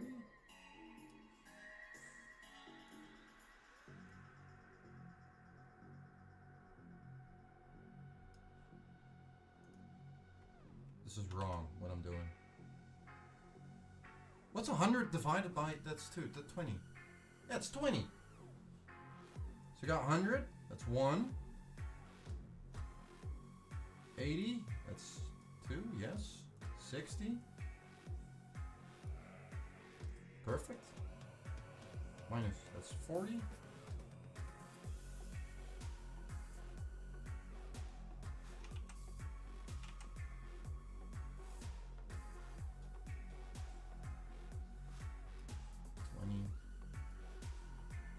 And then we have pure black, right? But we don't have pure black because, as we determined earlier, pure black is the absolute absence of light.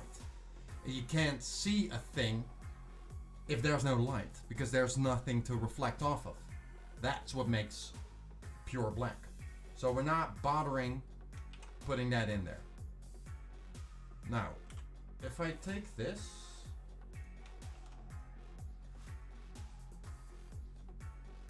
the difference is pretty big at the start. It's very dark.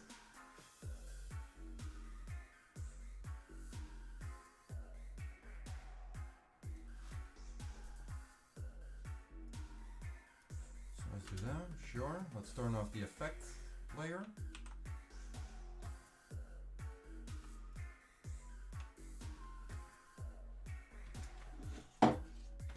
Give me that thing.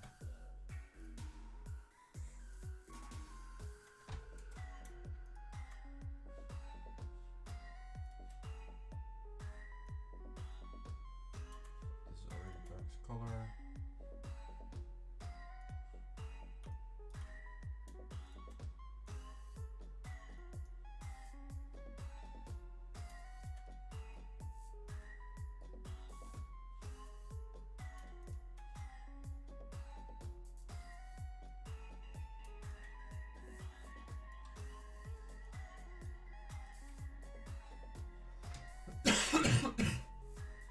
Okay,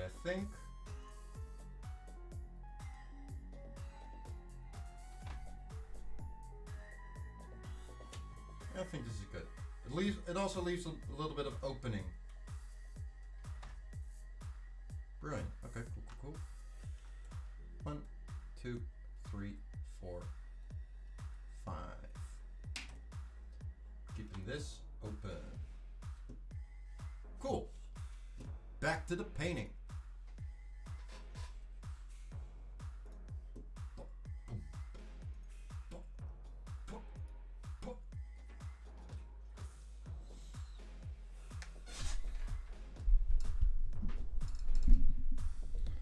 Okay, we have a light source going like that.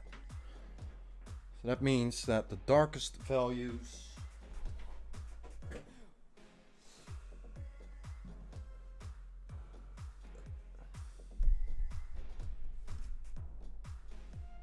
a good thing to.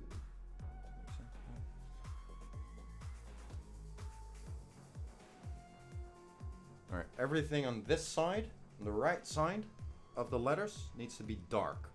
Unless it's angled up, then it turns a little brighter, not too bright, and everything on the left side will be bright. Still a little darker.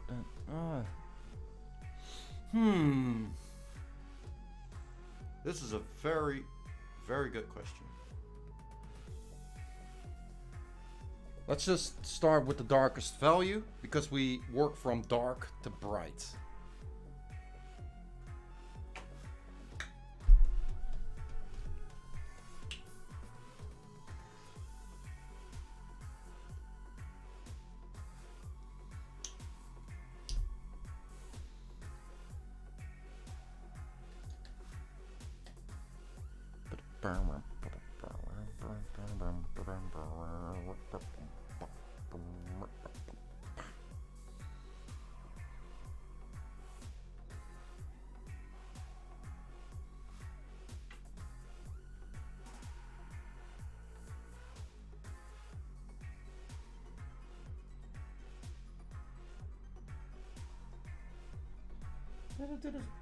Oh, no, no, no, no, no. Don't use black. Use blue. Oh, I'm such an idiot. This is shit. Okay, hold on. I made a mistake. That's my bad. Yeah, let's split that. Oops. Hey, I can pull this off. Nice. It's good. Oh, yes. This is... Oh, I love this. Peeling off dried acrylics from my improvised palette. Be gone. Good, good, good. Okay. Let's try that again. That was stupid. Understand, understand, understand, understand, understand, understand the concept of love. Blech! Oh, who's that? Oh.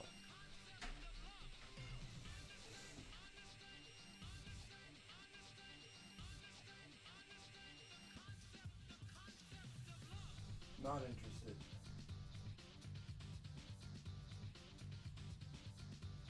Ridiculous.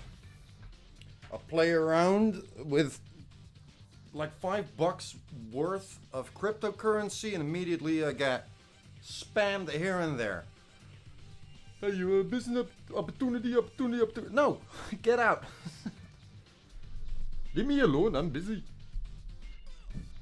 And actually mean it. Like, no, go away. I don't want to. I struggle enough with half a job as it is. I don't need 3 more.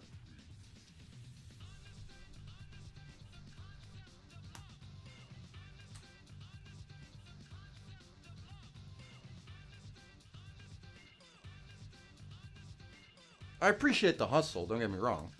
Just, no. Go away.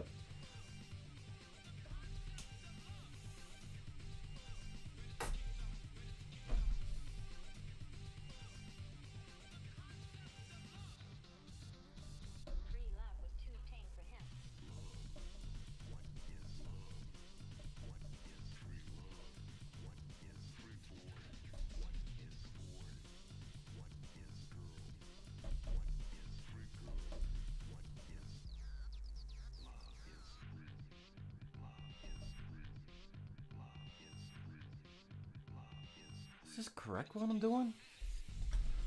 Okay, now I'm having a brain fart. I don't know if what I'm doing right now is the thing I did when I mixed this color.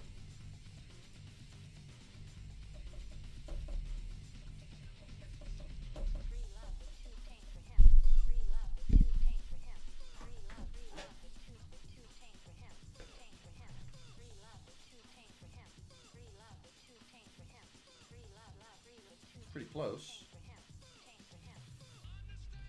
Still too blue for my taste.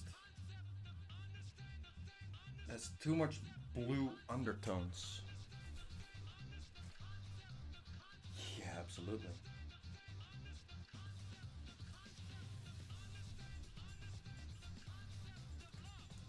Okay. Let's just add more magenta. Without adding black.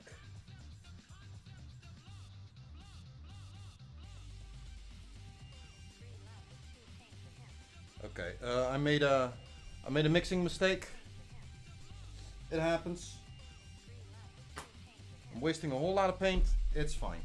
That's, you know, the price of learning things.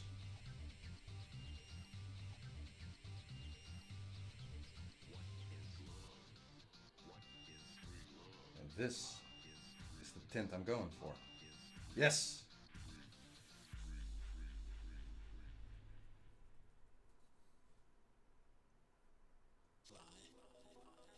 Butterfly.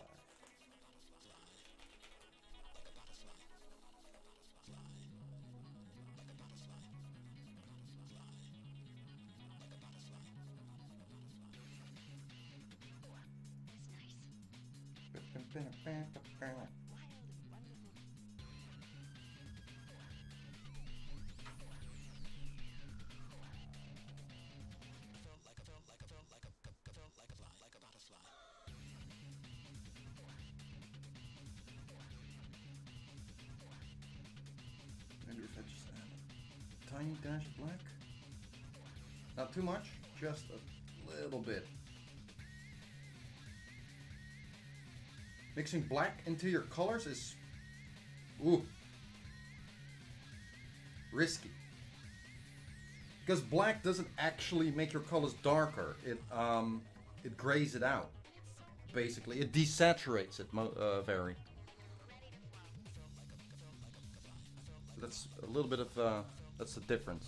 If you want to keep your saturation intact,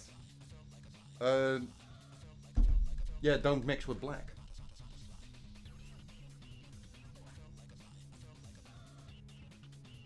I think that goes hand in hand with the whole, if you want to create color harmony, then you gotta use gray a lot. Which basically means mixing the complementary color.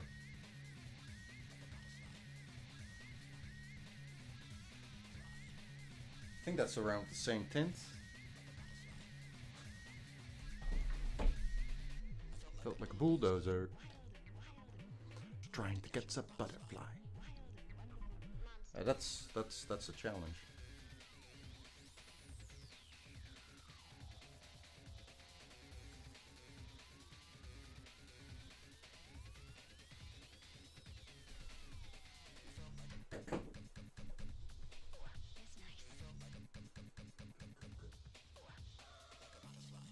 This bit right here is completely secluded from light.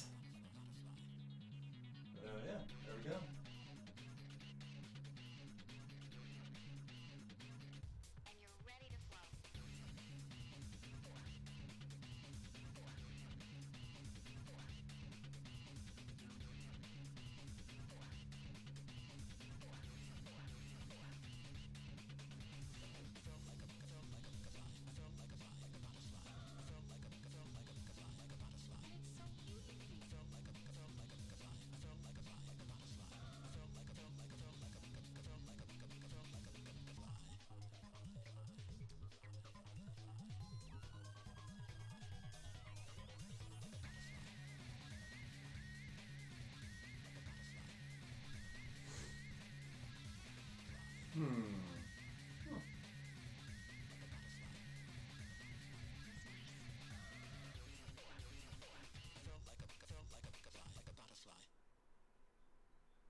Okay, I might have put a little bit too much medium in here. You gotta make a statement of intent. Maybe there's just not enough paint on the brush, that's possible.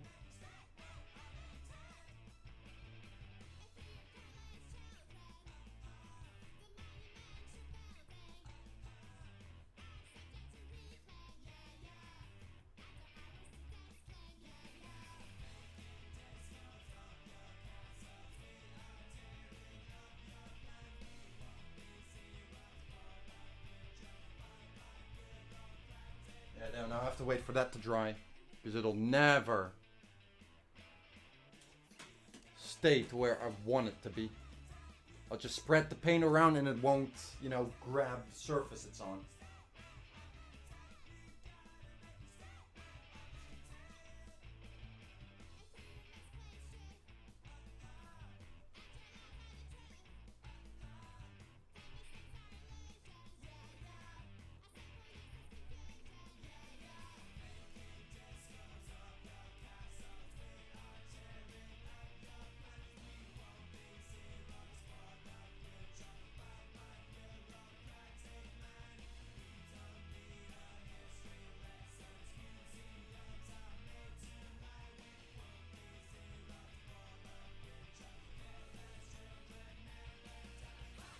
I'll do it later. It needs a second pass anyway, so, you know, fuck it.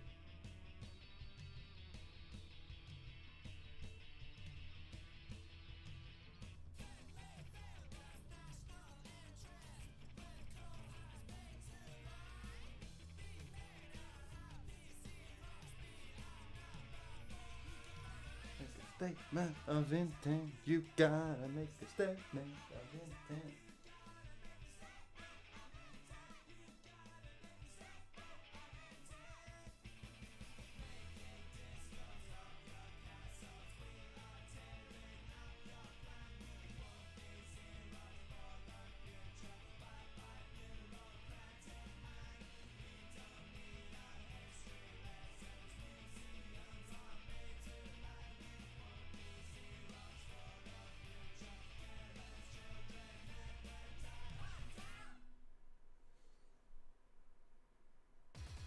Nine a winner, pay the front line, take the don'ts. He's coming out again for a new point. Get your bets now, ladies and gentlemen. 4-4's the point, mark 4. Ace, deuce, scrap, wants 4. Ace, deuce, scrap, wants 4. Ace, deuce, scrap, wants 4. Ace, deuce, scrap, wants 4. Ace, deuce, ace, deuce, scrap, want 4. Scrap, want 4. Who wants the odd 4? 5 wants 4. Check me out, John. Nine a winner, got a hot hand. Place your bets, ladies and gentlemen. Nine a winner, got a hot hand. Place your bets, ladies and gentlemen. 4 and he made us the hard way. Pay the front line, take the hard. You have a shooter and a good one. Coming out for a new point. Get your bets now, ladies and gentlemen. He's a rolling point is 9. Place 9. Place 9. 8 shooting for 9. 5 shooting for 9. He's a rolling point is 9. Place 9. 8 shooting for 9. 5 shooting for 9. Who wants to come? 6 to point. Check me out, John. 9 a winner. Got a hot hand. Place your bets, ladies and gentlemen. 9 a winner. Got a hot hand. Place your bets. Place your bets. Who wants to come? 6 to point. Who wants to come? 6 to point. Place your bets, ladies and gentlemen. Oh, okay. This is not going the way I want it to go.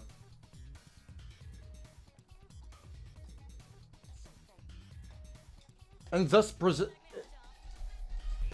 to us a learning moment. Fuck. What's the word I'm looking for?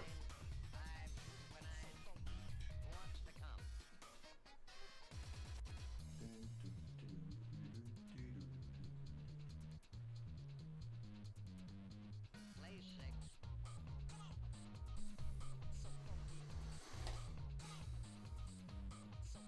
Coming out again for a new point. Yeah, I think I put too much medium Who wants the hard 4? in the paint. Damn it. Wants 4.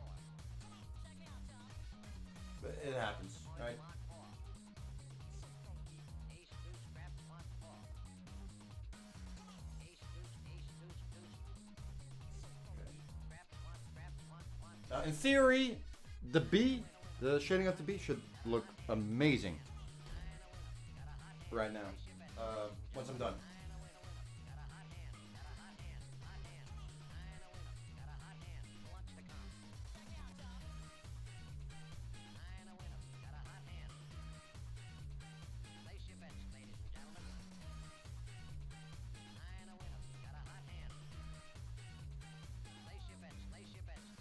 God damn it. Okay. Just breathe. Just breathe. He's coming out again for a new point. Get your bets down, ladies and gentlemen. 4-4's the point, mark 4. Ace, deuce, who wants to come? 6 to point, who wants to come? 6 to point, who wants to come? 6 to point. Play 6. 42. 49.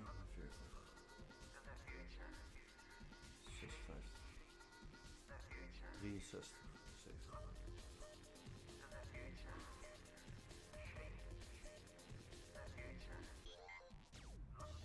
Amazing, it actually works. Just do the table of 7 in your head, and you'll calm down.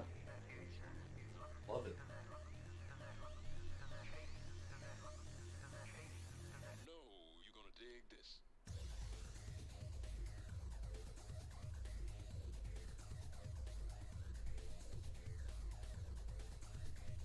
Just... Okay, I'm getting a little frustrated right now. Fuck these letters for now. Let's move on.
That sounds like a barfing dog. Fuck, okay, I'll be right back. Oh, shit.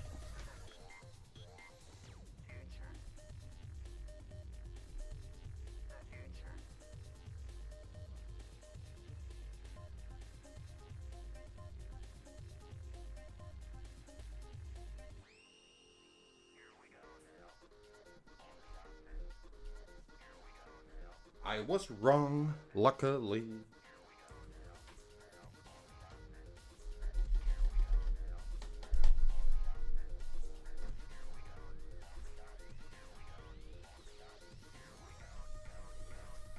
Yo, you gonna dig this.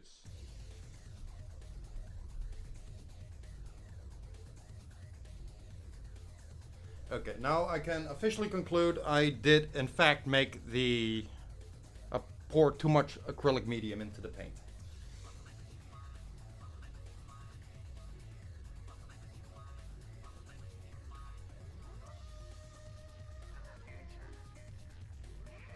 But that's fine. Because it will dry.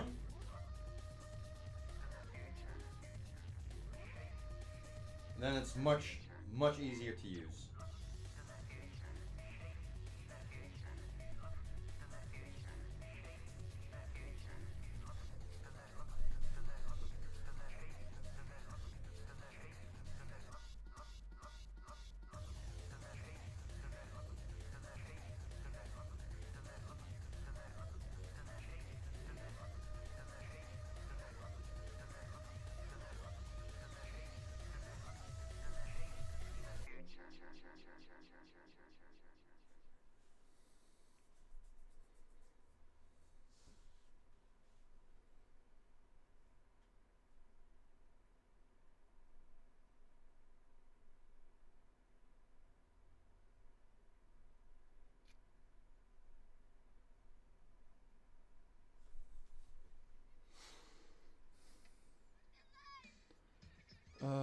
Remember how we were talking about if the laws of nature were sentient, which is necessarily what exactly is just mine? Pick your brain. That's part of my Nether project, what I dubbed it. Those 3 characters you see sitting are part of that world. It's called the Nether. I don't want to explain exactly what it is, because that's part of the story.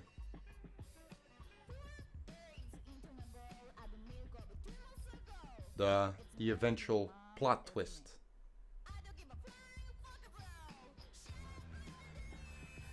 But let's say that how do I explain?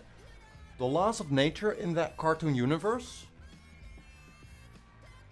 have complete control over time. Time as a concept in that cartoon universe works very differently from how it works here. Here, in our world, it's a straight line. It's a straight line that keeps going forward. That world everything happens at the exact same time, and not at all. At the same time. And that's as far as I want to explain it. Shut up and let me eat. Too bad, no bon appetit. So the bottom parts mostly need to have that darkest value. On top, less. So I wanted to do this one, but I'm not gonna. It's gonna get a different value.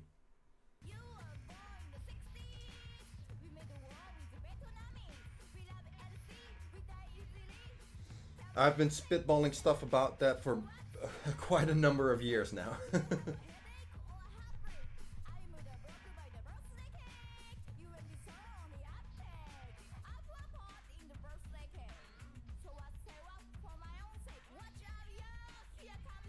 It's a little bit of a concept, just an idea. And from that idea, I want to do all kinds of different things. Extra sugar, extra salt, extra orange energy.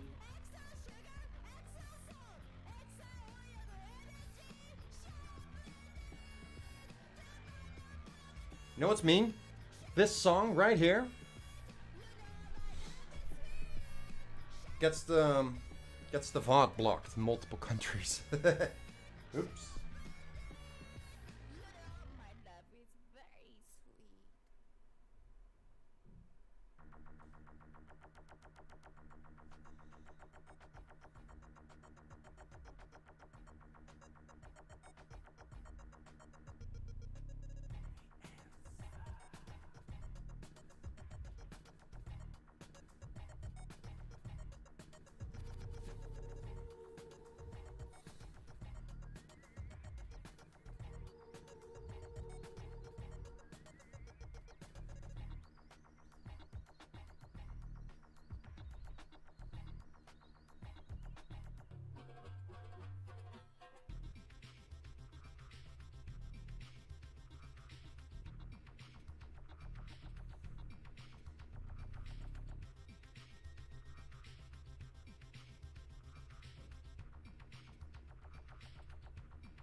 Complicated.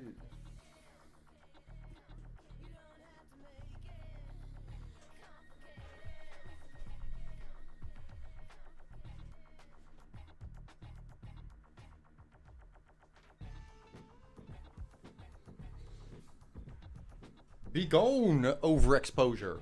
Be gone.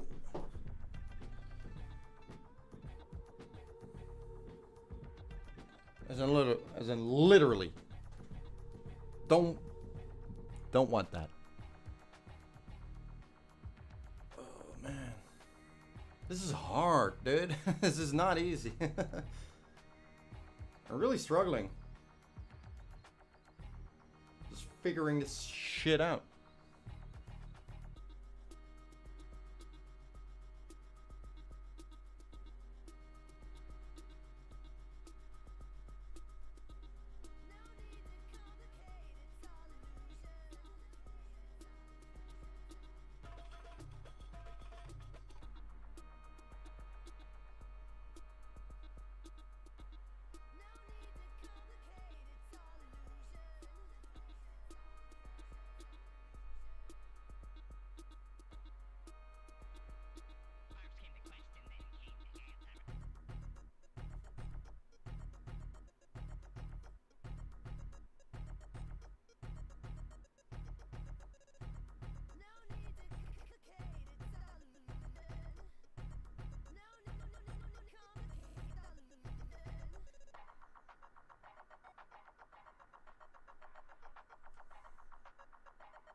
fine. That's fine. That's fine. That's fine.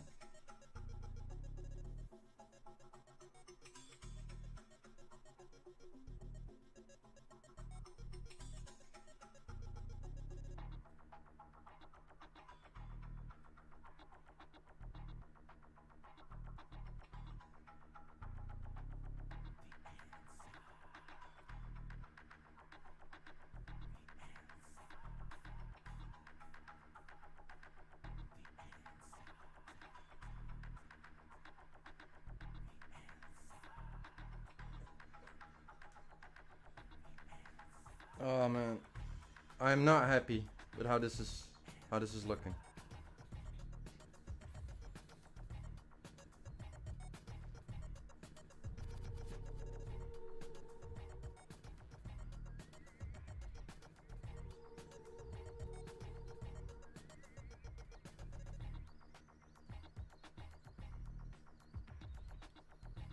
It'll look good eventually. Just I was hoping it would look good now. But I mean, particularly mean the specifically, I mean, the brush strokes and the fill of the paint and how opaque it is, because it's not very. Definitely has to do with the acrylic medium. But it's fine. It's fine. It's fine. You can make it work. Playing games.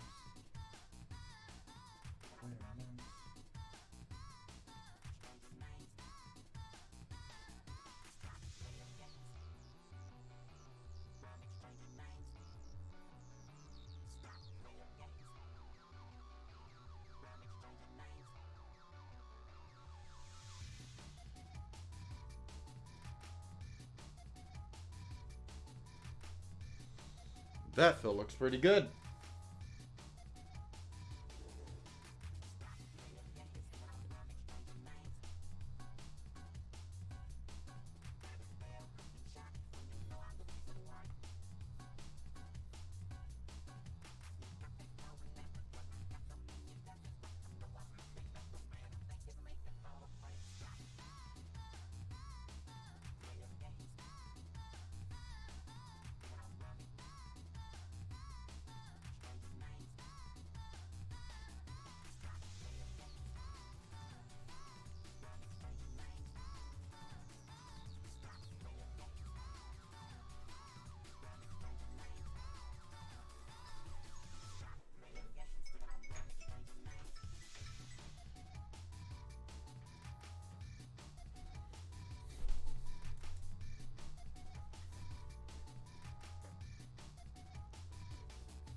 Hey.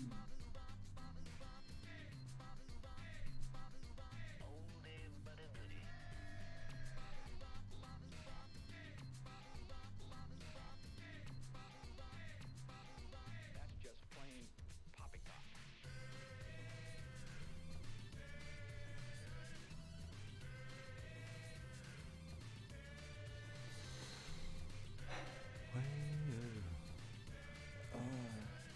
If I were to fix this bit of the E being moving a little closer.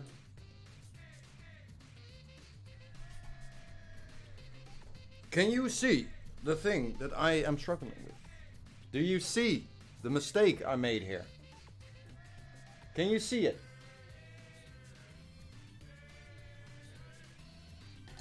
If anyone's actually in. I am not sure. I always turn off my my viewer count and all that stuff.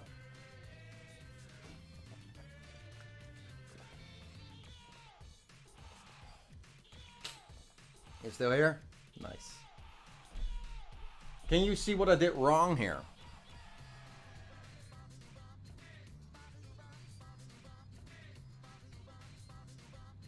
Shadow is going downward.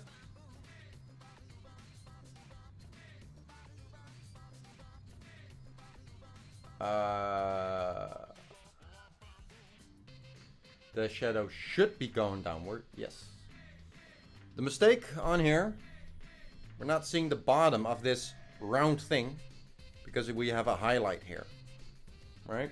Or at least the intention of making a highlight. That only occurs on round objects. Never on a flat surface. Because then it would just be a reflection. Like a mirror. But the horizon line is all the way down here. Somewhere. Because on all the letters, we see the bottom side. The horizon line is pretty interesting stuff, right? Pretty interesting stuff. If I hold... Perfect. Here's my black book, right? My drawing book. Let's keep it like that. Okay. Now this is the horizon line, right? We're not seeing the bottom or the top. If I go up, hey, there's the bottom.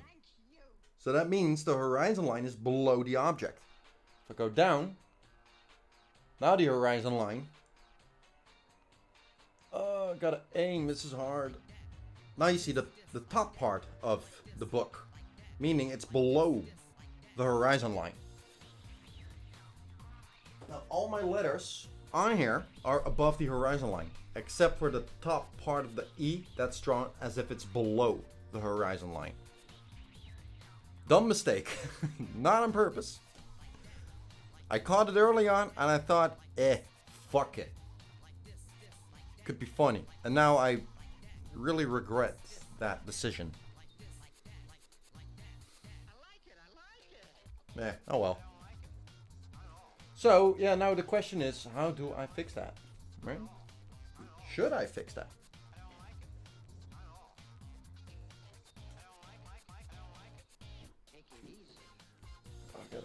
I got a very big monitor arm on the ground here, and it's in the way. No one wants to fucking buy it. Okay. If it's connected here,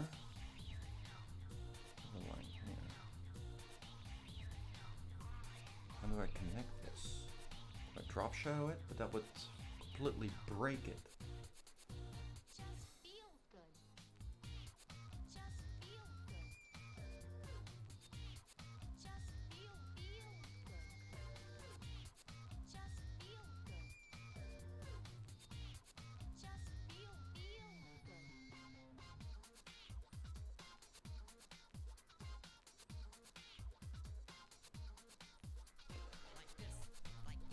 Now, if there's this, there's that little antenna coming out of it. If I had drawn that here, or maybe that way, pointing it like this, that would have made sense. Because that would indicate this shape is tilted forwards compared to the rest.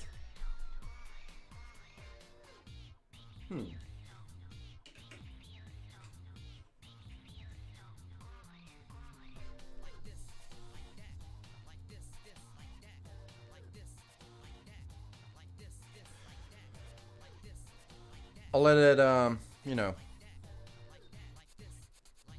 I'll let the problem swim around in my head for a bit. Maybe I'll come up with a solution or some other cool idea. That's creepy. I just know you. Please go. Calling this number. I'm calling the police. Yay.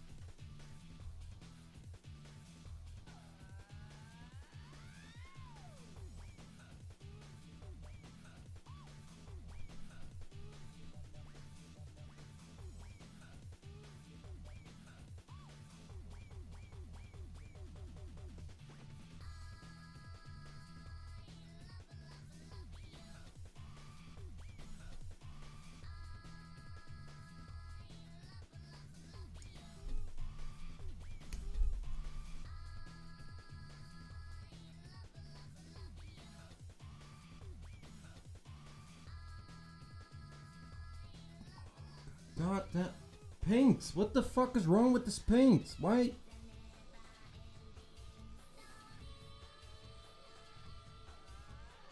Oh, Blippi's getting frustrated.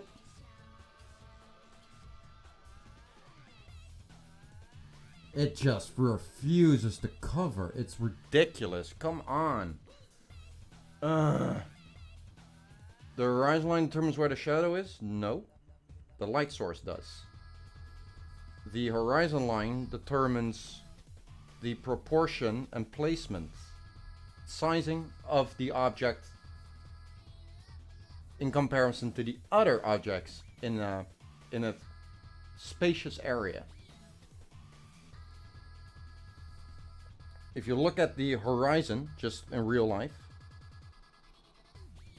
and you look up towards a building, right? You don't see the rooftop because it's above the horizon line.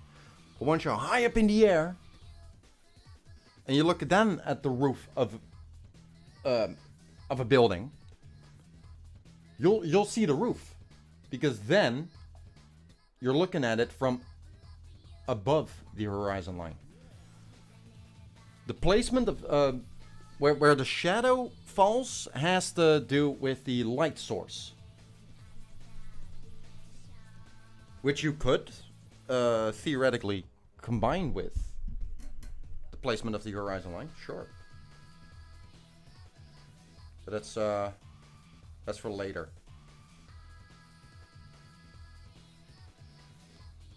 The horizon line determines the proportion and placement of the object in a 3D environment.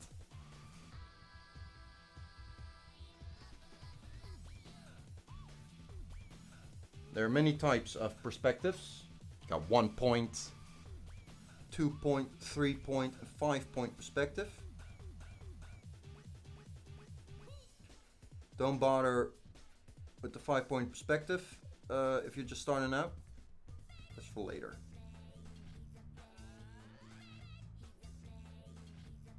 That includes me. I'm not fucking around with 5 point perspective just yet. Not yet. Maybe eventually. Hopefully eventually.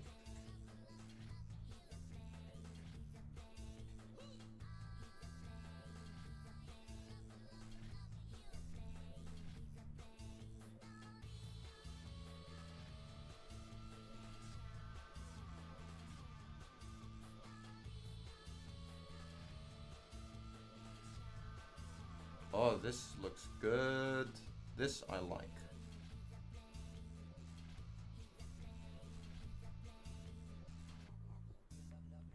Because it's below everything, but it's angled towards where the global light source is.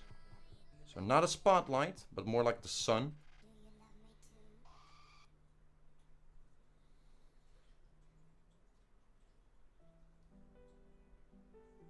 Yes! I was eagerly awaiting for the playlist to reach the Wintergatan songs. These are beautiful. They're very calm. They're very dreamy.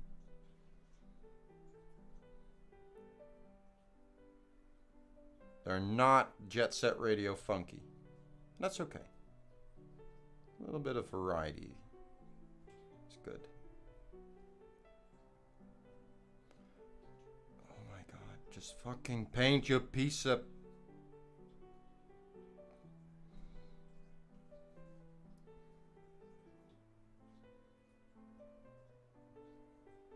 Oh my...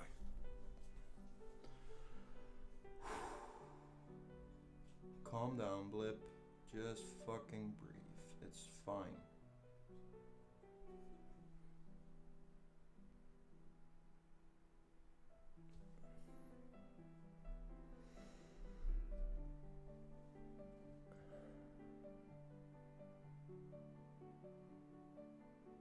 Oh, nice. That sounds like a lot of fun, Stooge.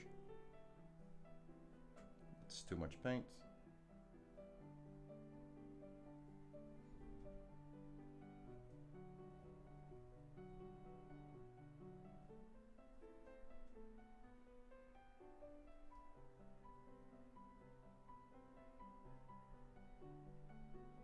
Can you guys hear the music?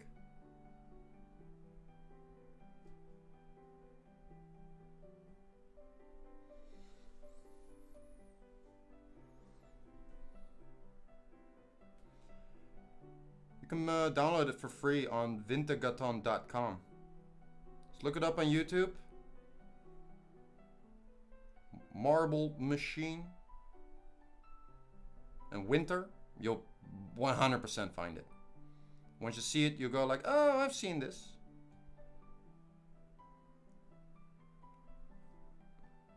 I think I paid like $1 per album. Because, you know, I'm not rich. If I could pay full price, I would have. But you could download them for free if you want. It's awesome. This is so fucking ugly. Holy shit, this is ugly. This is very frustrating. I'm very frustrated at the moment.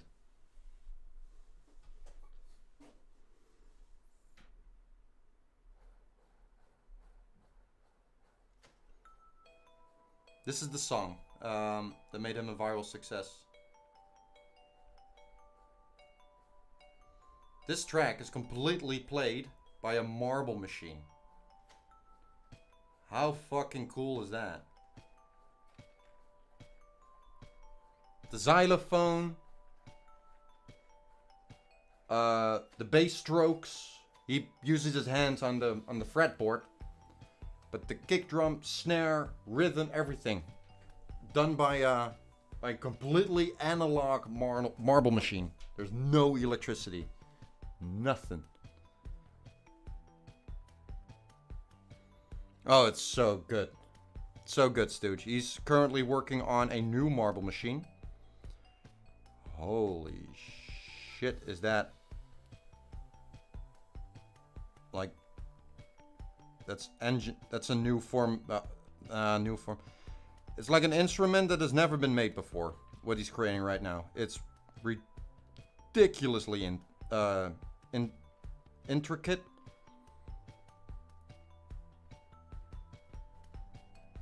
He actually built a marble machine that can play up to 50,000 marbles in sync, completely in sync. 50,000 marbles on a completely analog machine, and that thing stays in rhythm. It stays in sync. Wow. Wow.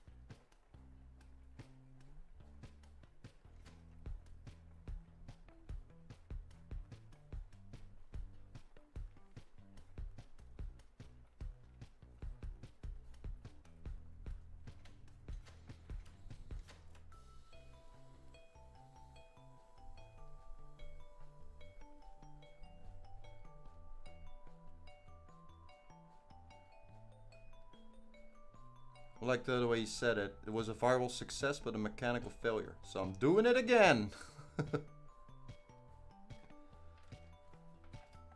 Brilliant.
What up, D-Stud? It's pretty good, to be honest. I can work daily. I can paint the entire day. My arm does get tired pretty fast, but I'm training. Get strong. Currently, you know, this stuff. It's a 1.25 kilogram and a 2.5 kilogram. That is 3.75 kilogram times 2. That's 7.5 kilogram. That's what I'm lifting right now. It's pretty good. I can hold it up, right? Check it. 3 years ago. Where is it?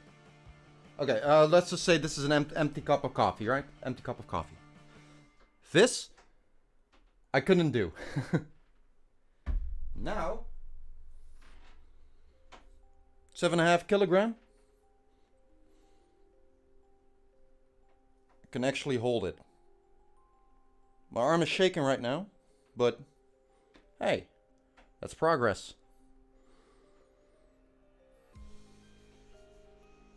Doing lots of keeping the underarm against the upper body. Fast lift. Or, you know, fast lift.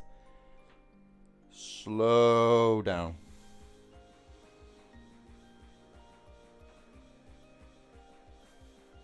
That's one exercise. The other, I just sit up straight, rest the hand, slow down, normal up, slow down, normal up. 3 times a day is what I should be doing. I don't, but hey, I try.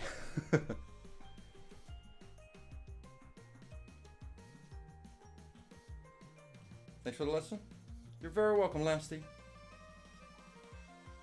That wasn't a lesson, though. I don't do lessons yet. I will eventually. But I'm working on what's the word again? What's the word again? You have like months, like in school, where the teacher knows months ahead what the topic will be then.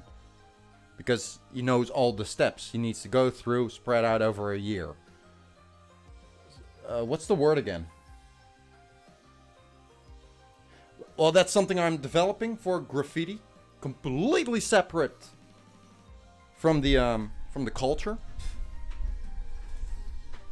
And yeah. So I will provide lessons eventually. Course, curriculum? No, curriculum is more the collection of skills you've built. Like a lesson program. Program! Is that the word? A lesson program. I'm developing one. But the downside of that is I 100% am convinced that a convincing teacher, like a good teacher, not just someone who explains the shit and then you need to fuck off. No. Actual good teacher that motivates. Make sure you'll never forget the tool set he's teaching you. Those teachers need to have done their due time. Build up the experience. Make all the mistakes so they know how to not do those mistakes. Instead of just calling up the bullet list of these are the 7 elements of art: line, shape, color, texture, form, value, space. That's the bell. Go eat lunch. I don't want to be one of those teachers. No. I want to teach you how to teach yourself. So basically, I am teaching you. I want to teach you how you could teach someone else. Which is a weird mathematical formula. Because I have to know the the basics, the fundamentals of the art form 3 times over.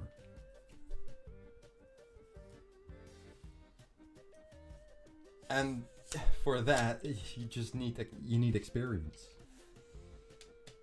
You absolutely need experience. I can explain to you the fundamentals of graffiti very well, but how to apply it? That's a good question. That's a very good question. So that's something I'm struggling with.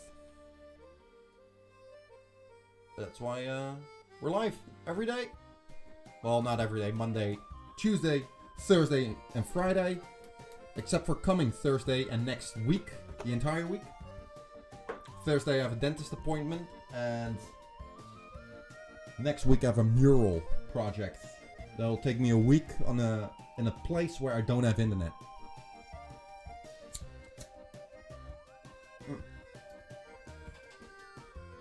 But yeah. Hey D-Stud, I wanna ask something. Yes, sir. Last night,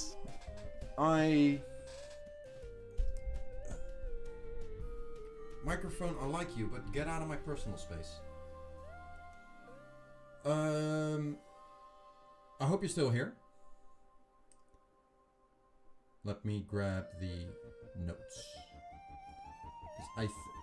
And I am assuming you don't know a lot about graffiti. Which is perfect.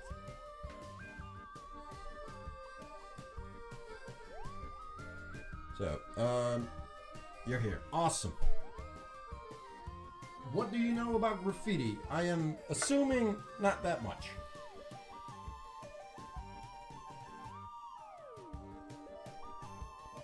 About a year ago. Okay. Zane the Sloth. That name definitely... I'm not sure if that rings a bell. It must have been a very long time then, yeah. Welcome back, bro. Hope you're well. Okay, D-Stud, what I told you about a year ago, I have no idea what I told you a year ago, and it's probably different now. But I wanna run something by you. Cause I think I found a way to theoretically explain the difference between calligraphy and graffiti.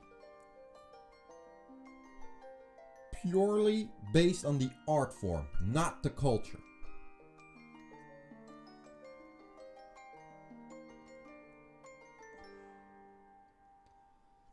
Here goes. My definition of the graffiti art form, take it with a grain of salt, I'm still learning myself, this is experimental.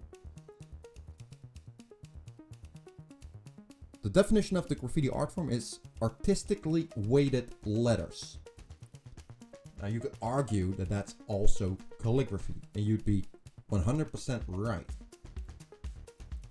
The thing that makes graffiti different from calligraphy is that calligraphy... Hold on. Okay. The difference between calligraphy and graffiti. It's how the letters are treated, what the end goal is. Calligraphy is as a beautiful handwriting. So it's meant to be read. It's meant as a title for something, but it functions as text you should read.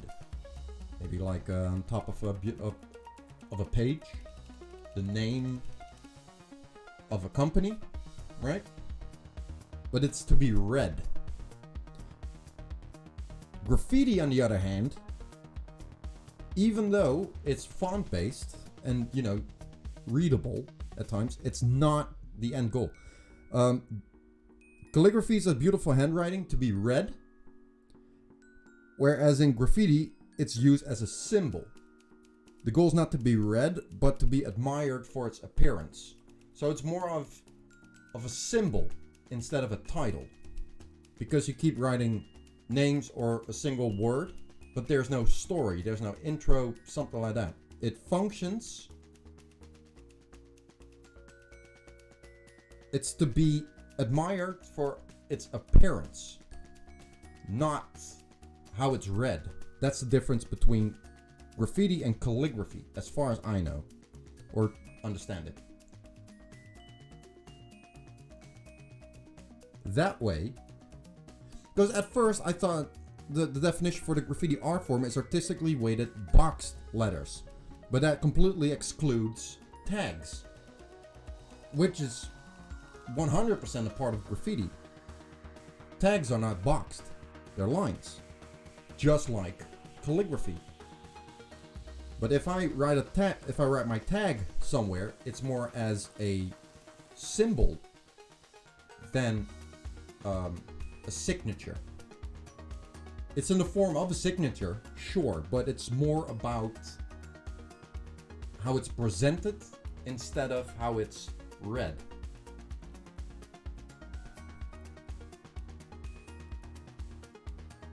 Does that make any sense to you? Can you see it in front of you? Like, if I were to show you calligraphy and a tag, could you then understand what the difference is I just said? Same goes for you, Zane. And lastly, over on Picarto, feel free to answer. Tell me what you think of it. I'd love to know. There are no wrong answers. Well, there are, but fuck that. No wrong answers.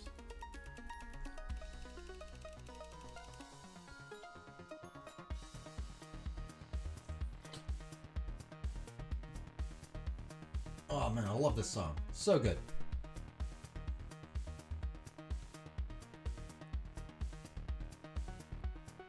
Nice, nice. You agree. Awesome.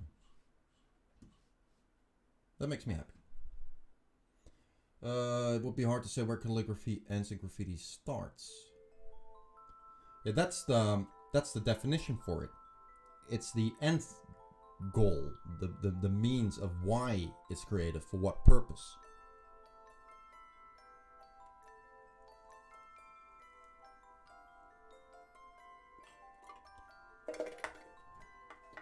Because weirdly enough, or not weirdly enough, the same rules for calligraphy apply to graffiti. Almost all of them, to a T. But they're still different. So what's the difference?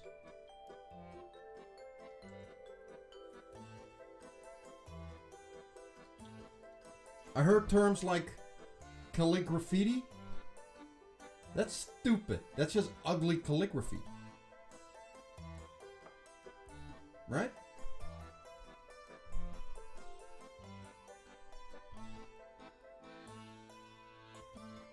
That's the exact same thing as saying, oh, this is just my style, this is just how I draw. Like, no. That's a shit excuse. You draw like that because you don't know any other way to draw. Because you don't know the basics. That's when you come up with excuses. And hold on to it. I don't like that. Because I want to become a teacher. Hence why I'm so, do please take it with a grain of salt. Again, I'll say that 100 times more. This is just my way of learning.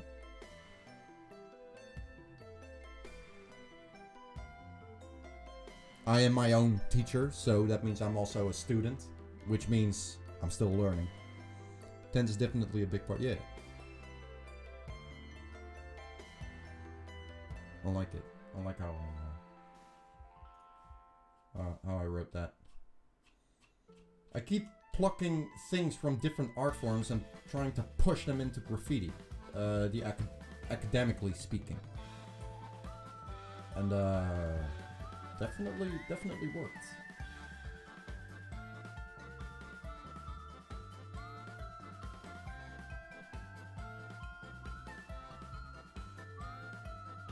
Namespace management, that's wrong. It's negative space management. Negative space management. Lucky, what up, dude? How you doing? You good?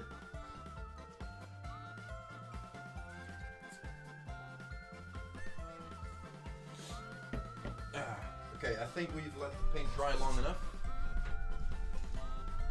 Let's give it a look-see. Why you no show face? I don't know.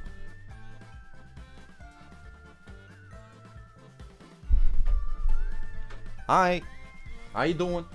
It's my face. I grew up myself. Thank you. Hi.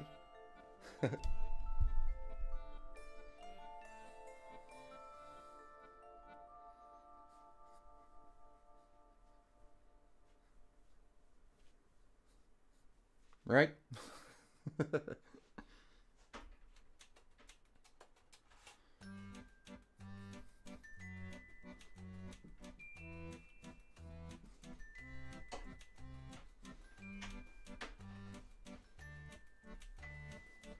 I want a Bluetooth headset. You will throw coins at me? Ha! Good luck! There's no address for me to donate, to donate towards me. You can't subscribe to me. Ha! Good luck throwing your money at me. Ha!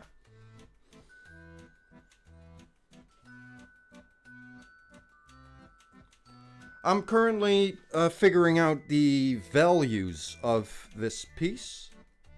Where the shadows go, where the light hits. I started as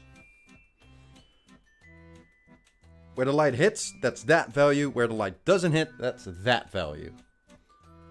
So that's what I'm trying to do right now. And then I can push in more values. Or at least that's the idea. I'm learning.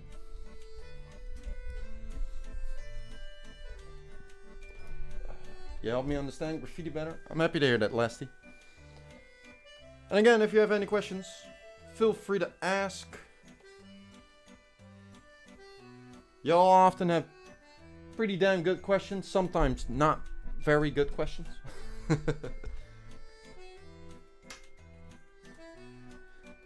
Mostly, you guys ask some pretty decent, good questions that make me learn as well. So that's good.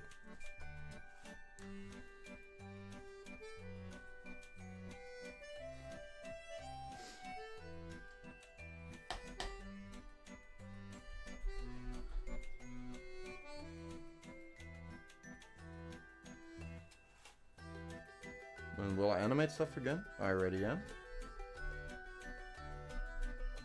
But I'm not sure. My arm is still not completely there yet. And I got a mural project next week. So I won't be streaming next week. Just so you know. So yeah, in the future, soon, hopefully. I really miss it. I really want to work on the Blip and Trish stuff.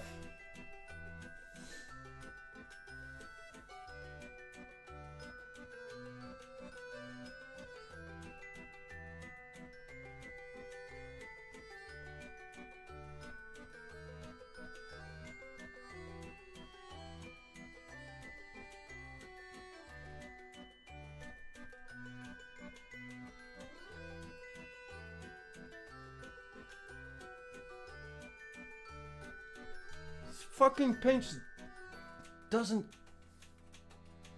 How the hell did you get carpal so?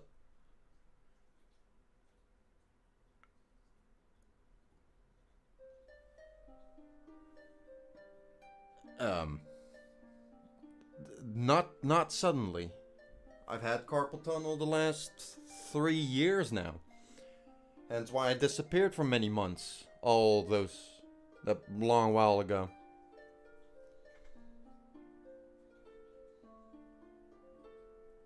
Been very vocal and open about it every live stream since.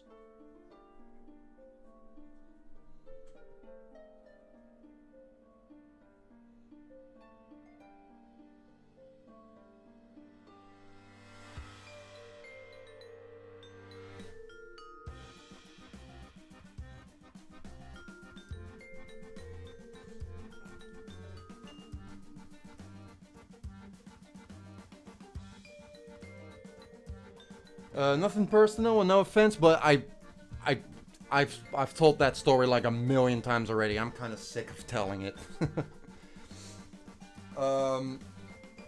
In short, drawing 10 hours a day with absolutely no breaks, drawing through the pain. And I'm making the dumb decision of cutting out stencils with a busted knife.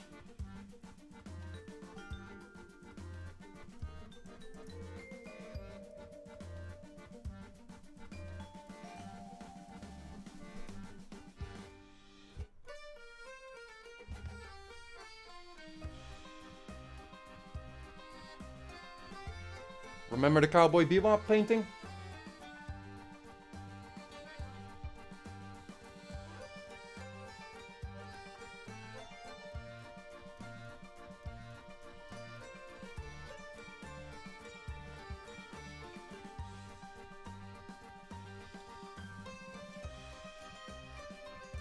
You were there. You knew. Oh, you know better?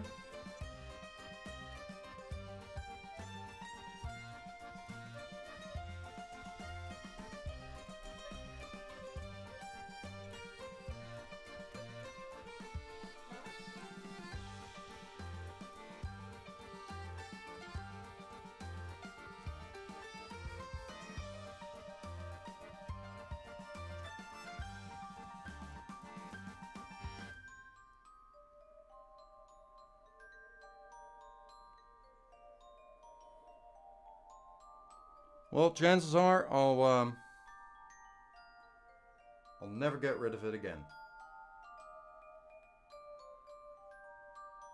And it really, really, really pisses me off. Every time I try something new, something goes very wrong, and I fuck up my body even more. Every time. Be it mentally or physically.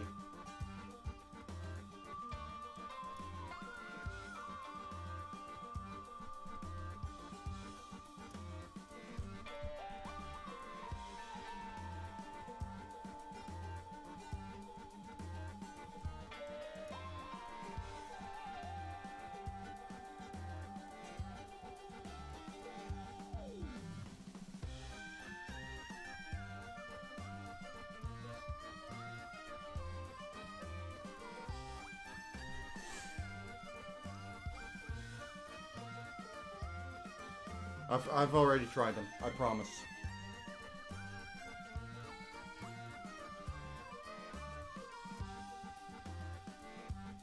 My carpal tunnel is not something that goes away in 3 weeks. This is way, way deeper. This has to do with a weirdly functioning brain that doesn't seem able to realize that the arm is good, it's healed, it's good. My brain just doesn't know, and it refuses to realize. So the pain just doesn't disappear.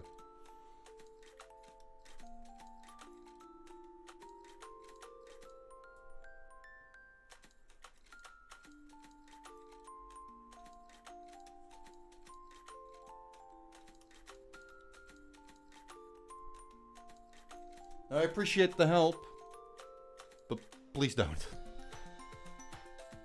I've heard so many things. Like, no, I'm done.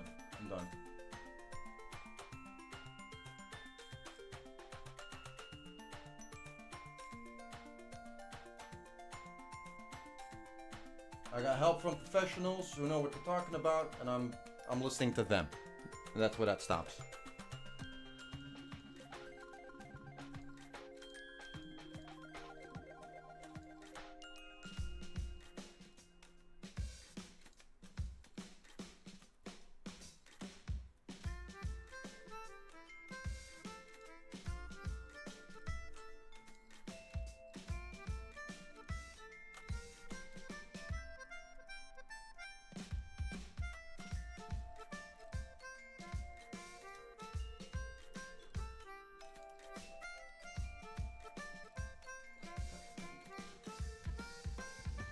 waste of paint on doing what I wanted to do. Fucking...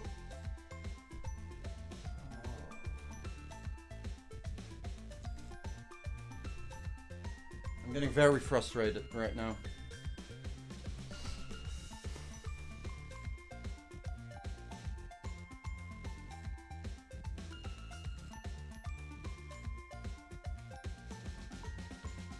Getting those stress fevers. Do you guys know those? Stress fevers?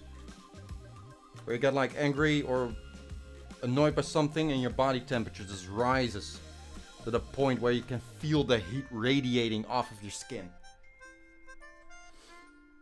That's me right now.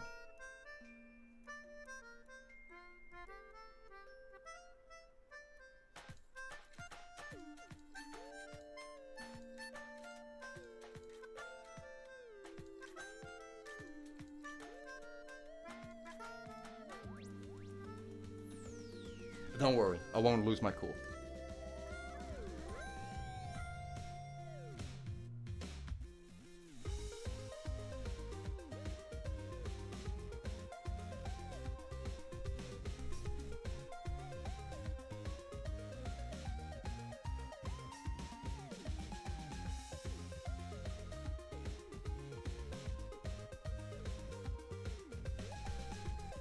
So it works for me. Oh, I got you.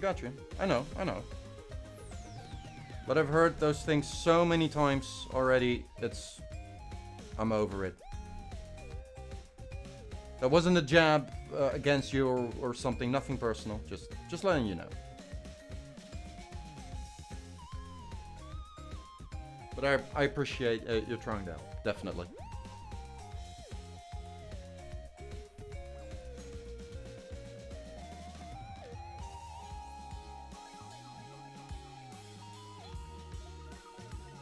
I don't know which part of this is darker or not.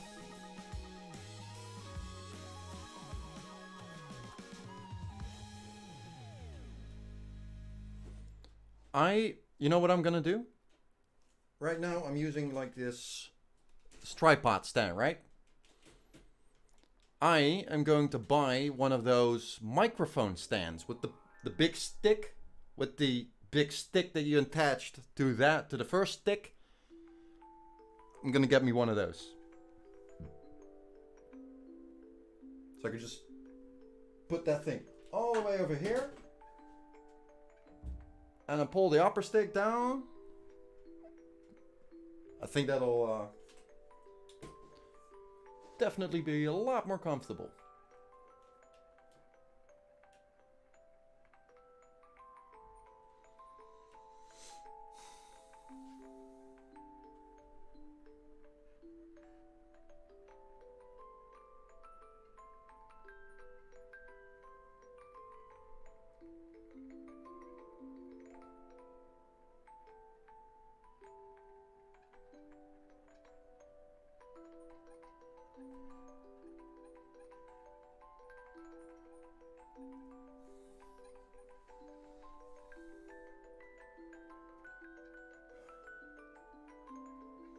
Maybe I'm just thinking I'm making it too difficult on myself.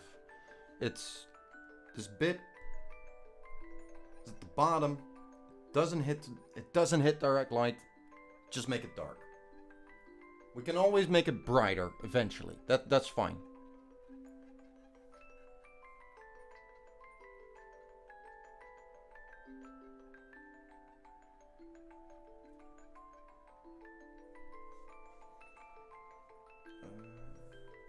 Good, okay.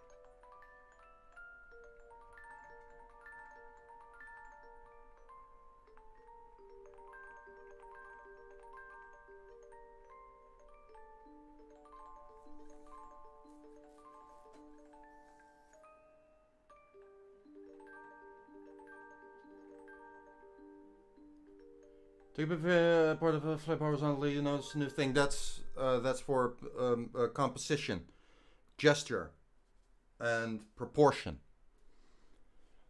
not value.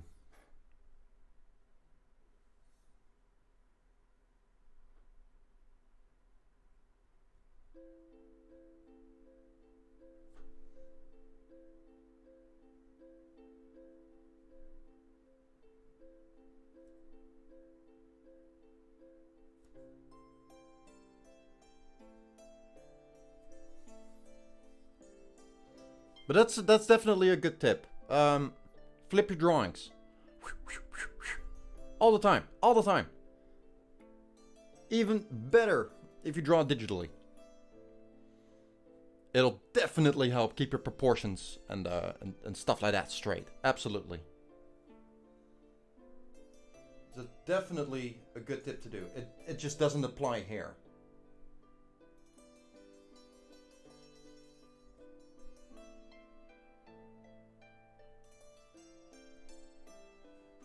Okay. Now that bit here needs to be brighter. Absolutely. But now I know.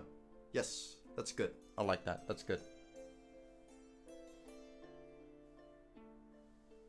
Got other things to say already? Wow.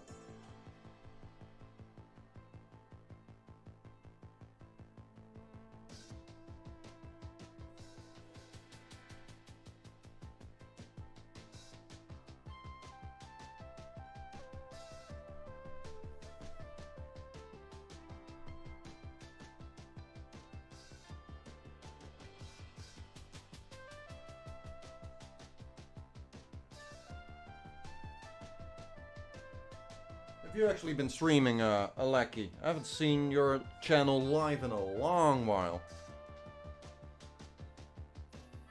No problem, Stooge. You do your thing, bro. See you next time. Thanks for hanging out, bro.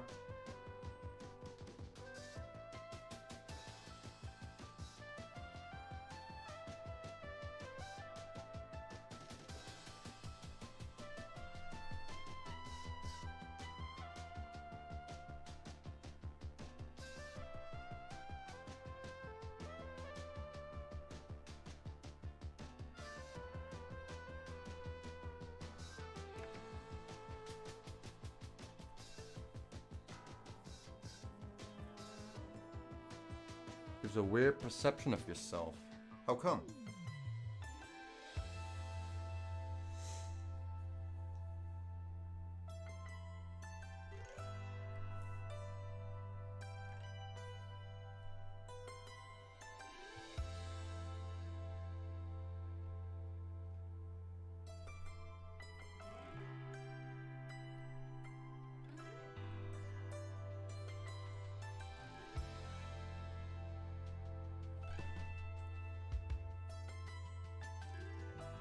Often get annoyed about what other people write.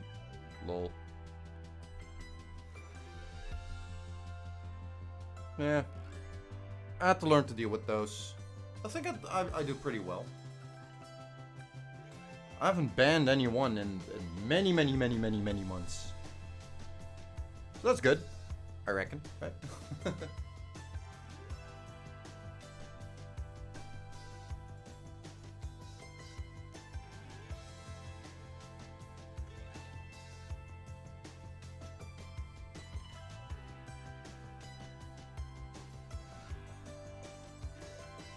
In these last few years, I've come to realize some things about myself which made being me a whole lot easier and more fun. Which I'm very happy with. I am allowed to feel good about myself.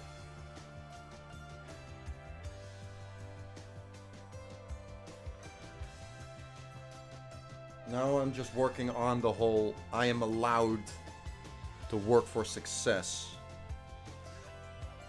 I'm allowed to feel good about my hard work. If I work hard, right? It's not gonna happen. It's not gonna happen automatically. The shit won't be thrown in my lap, and if it would, then I don't trust it. Like I didn't create this. I don't have control over it. I accept help. Sure, that's good. But I want to do it myself. When someone talks about their problems, they will get no pity from you because that only leads to more pity. Okay. Think a solution, but vaccine. Not sure. I understand. Not sure if I agree. More pity, creating more pity. I'm not sure if I agree with that. Like, people are allowed to feel bad about things, right? Even the good things. They're allowed. It's how you deal with it. So, a little bit of pity, you know, but just listening. So they can, you know, address the problems they're having. They're outing it, right? Basically making some kind of a bullet list. That way you can see the bigger picture. And then you can reassure them that, oh, it's not that bad, or I understand that's really hard. And but then you can help them, right? Or go like, well, why make it so hard on yourself? Just, you know, you're allowed to take a break, or you're allowed to feel bad about that. I think that's good. Don't fight against human nature. Accept it. Work with it. Make it yours. How you do that, it's up to you. I can't help with that. That's the approach I would take, I think, if I were to take an approach.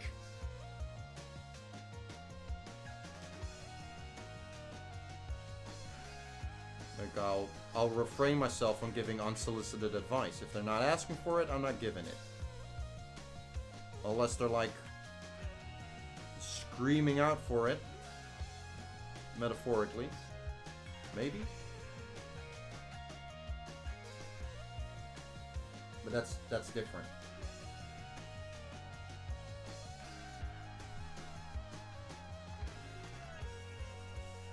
Like someone who's having a mental episode and about to do something very drastic, right? Well, that would be a situation where their opinion doesn't matter anymore. Just help them, right? But pity leading to more pity sounds like telling the other person to not to feel bad. Well, they obviously do feel bad for a reason, and that's okay. So with that in mind, I don't really agree. I think solution people interpret that as backseating, you're being too controlling. That I fully understand. That's why I try and watch myself before I give advice that no one asked for. And it made everything a lot easier, I have to say.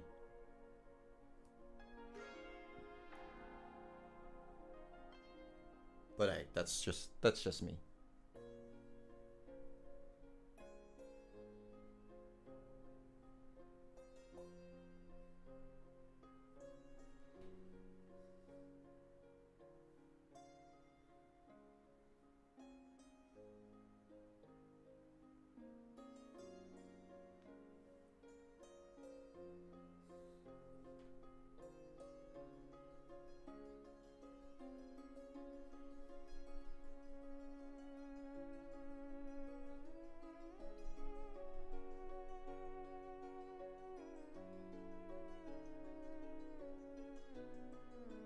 I'm learning a lot about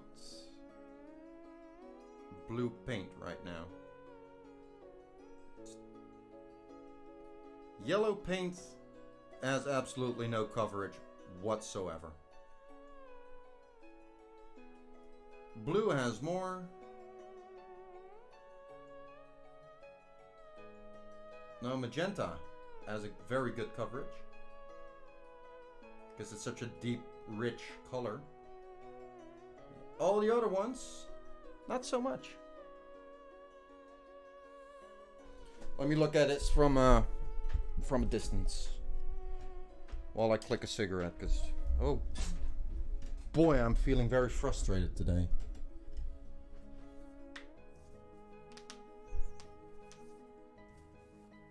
Maybe because I've been watching my health. I've stopped drinking alcohol during the week. Just in the weekends. 2 6-packs max. Spread out over 3 days. And right now I'm feeling very energetic, awake, I'm clear, I'm in control. And that's a little weird coming out of years of walking around in some kind of a daze. Is that the correct term? I was woozy all the time. I was never completely sober for many years. Being okay with the boredom. And now, you know, I'm active. I'm doing things. I'm learning something. I have a goal. I'm setting out something. I'm dedicated.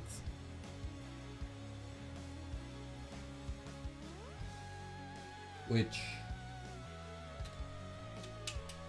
at times is a little hard to keep under control. So it feels very, very frustrating. Like my insides are kind of, you know, on fire. Do you care about your health? That's being called that's called being addicted. That's compulsion. I like indulgence. That I'm a big fan of. Compulsion. I'm not. But I'm just human. I'm not perfect. I'm working on it. I'm learning. I'm dealing with myself. Being the hyperactive, chronically restless person that I am, that I never liked, I need to learn how to deal with that. Or I'll never be happy.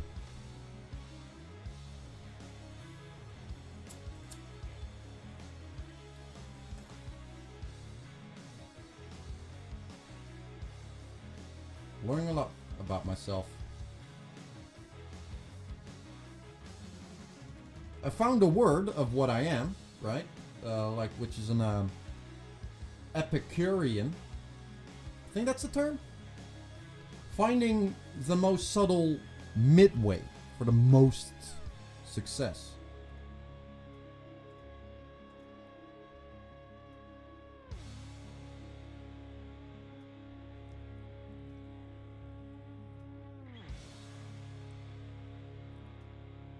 I'd rather have a product that brings in enough money for me to survive each month rather than having 30 million on my bank account.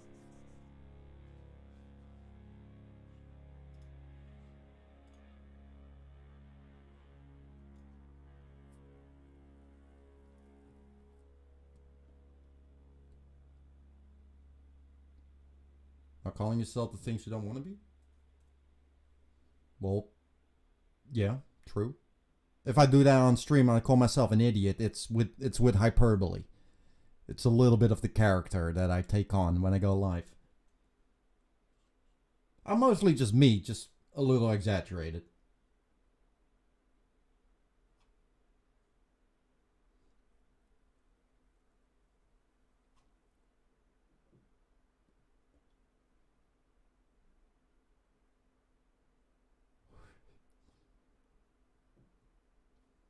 Wow. People have been trading stocks for 2 whole days, giving out advice. Nope.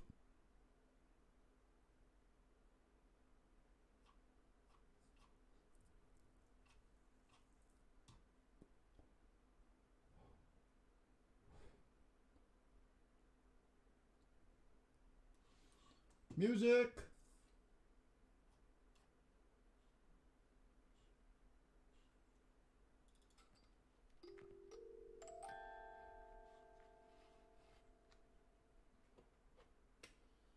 Oh, don't worry about me.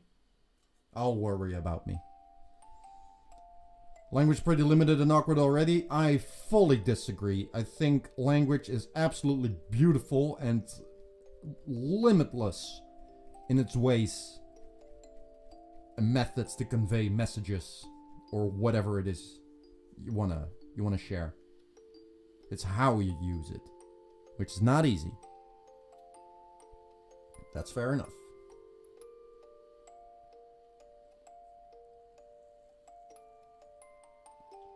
My brain is a magnet. Fucking magnets. How do they work? Yeah. But for real, don't worry. You don't have to be careful around me.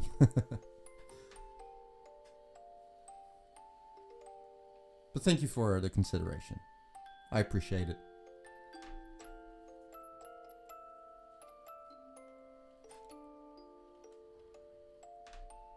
Alright guys, we got 50 minutes left.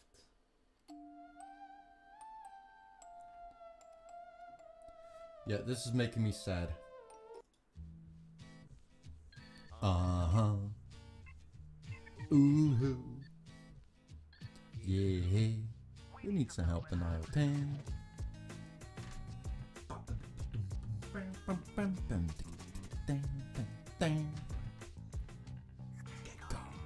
See you at my job. You're carrying yourself so well. I made myself a promise not to get emotion now. Wow. Stable. We were at a disco. Whoa, whoa. Then I had to dance with you. Not cool.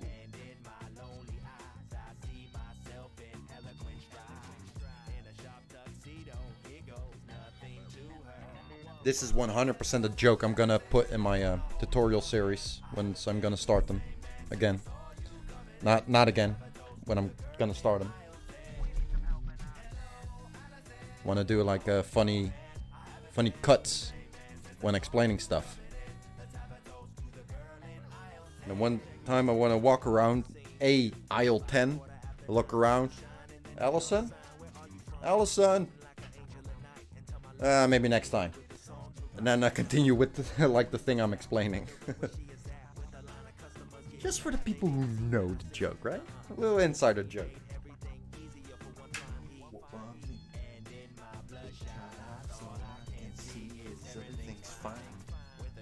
Stay optimistic. I'm trying. Hello, Allison.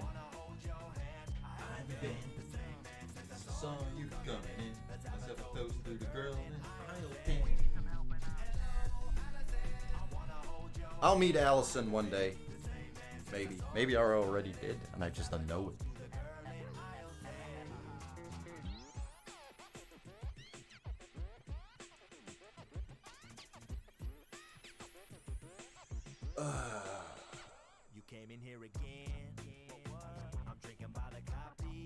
I made a bunch of paintings with acrylics, and I'm starting to realize some things about it.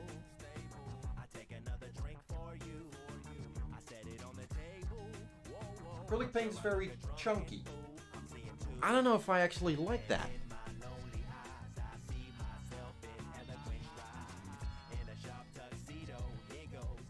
I won't stop painting with acrylics, but I wanna put some effort into oil paints, which is not chunky.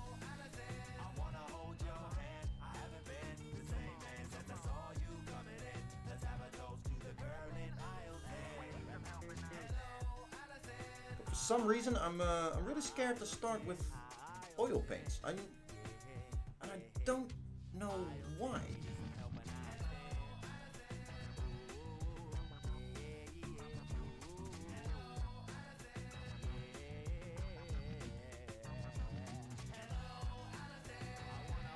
I'm probably just making it scarier in my head than it actually is, right? As if it's some kind of magic science or whatever.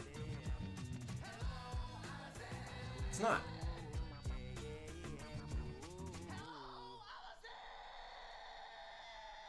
It's much more versatile than acrylics is.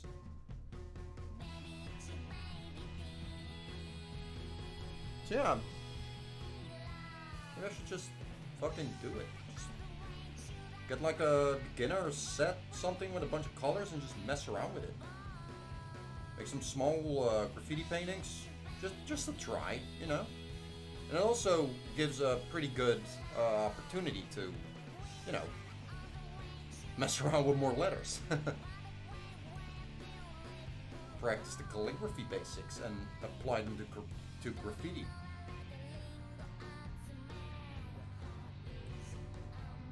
Oh, that would be a dream. Like when graffiti finally gets out of its infancy stage where it's been in for such a long time. It still is.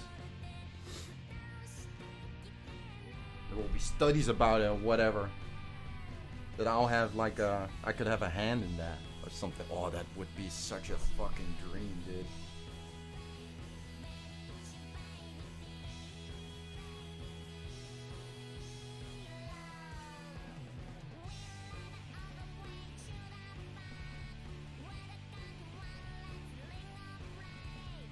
I don't know what it is. I'm learning. So, yeah. I'm halfway there. Just gotta practice it now.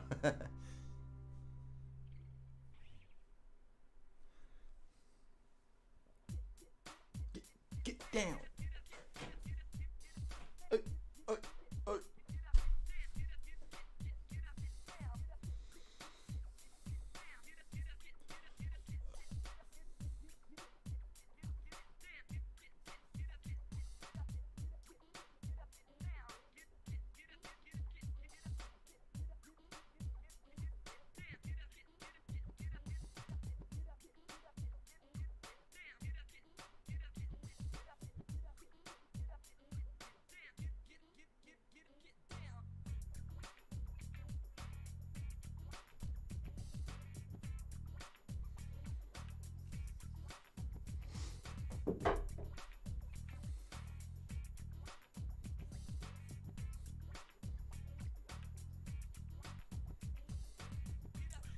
Down, get down, get down, get up, get down, get down. Good.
I hear a dog. Hey, Floyd. What's up, boy?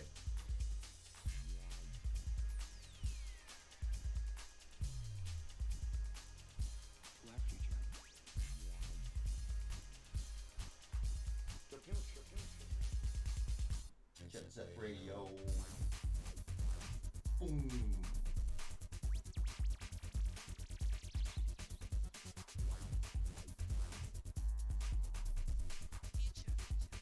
That needs a second pass, I think.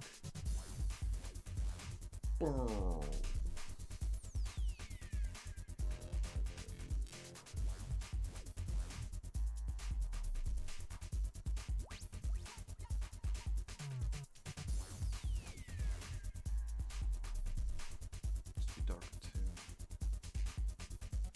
Such a good boy. Yeah. 40 minutes and then we'll go for a walk. Okay? Good boy. Run with the future. Wow.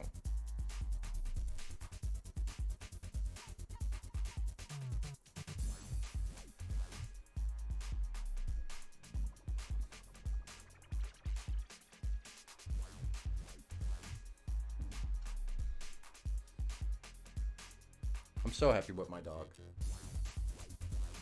Every time I start to feel down again or go back to that, you know, that dark place in my head, I get reminded of my dog.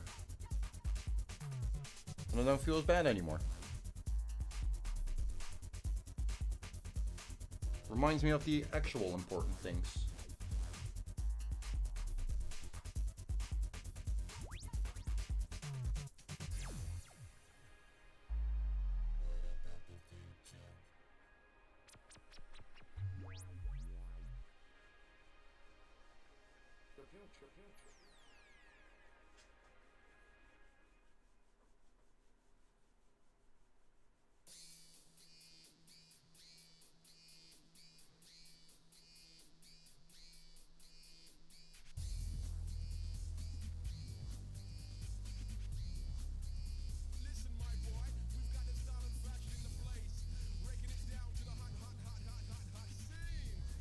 You know what I mean? Here we go.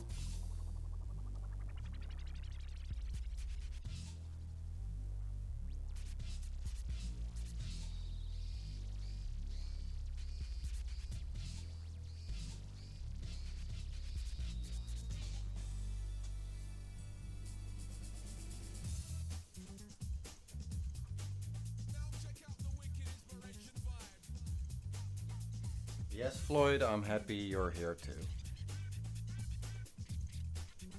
Good boy.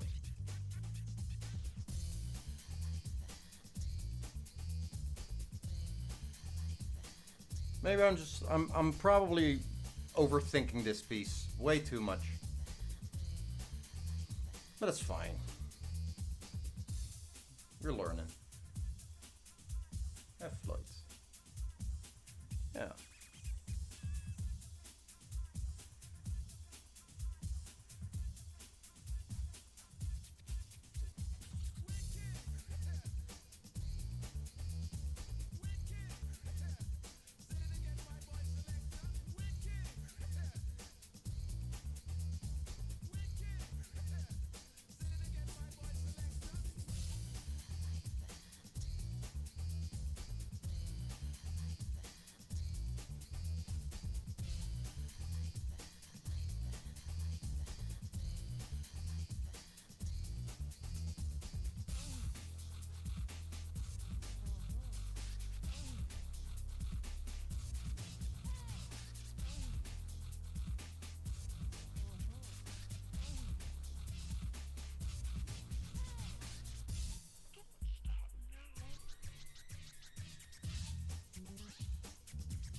Boom boom. Boom boom. Boom boom.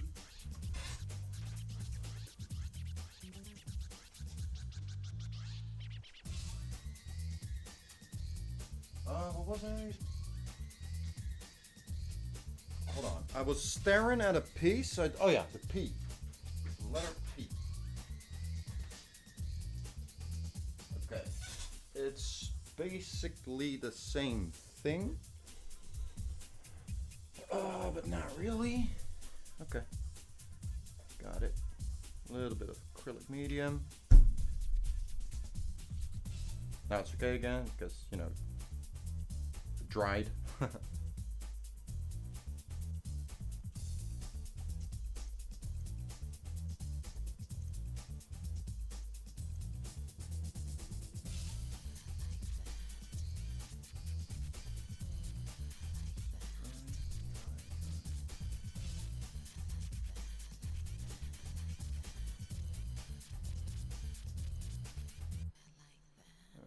This is a little scary, but it's fine.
Look at the font.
line.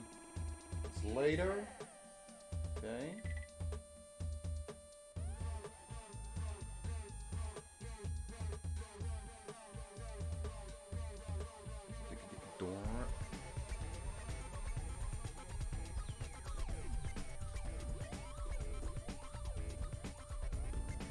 Do-do. Do-do-do-do.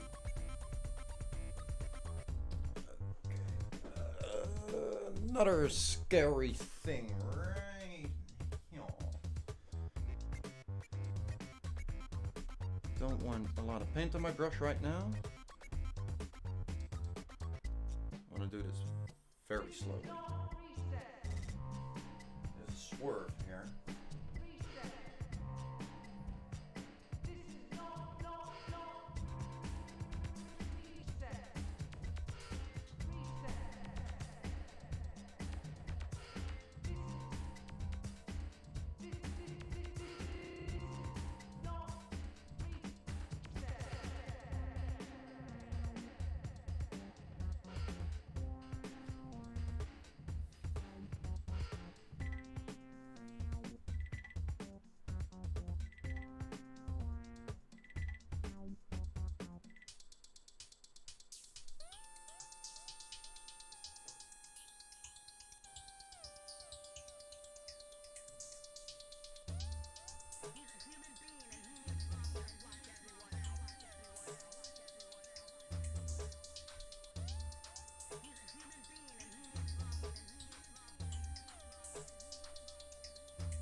Another introduction to the swelling act of sex.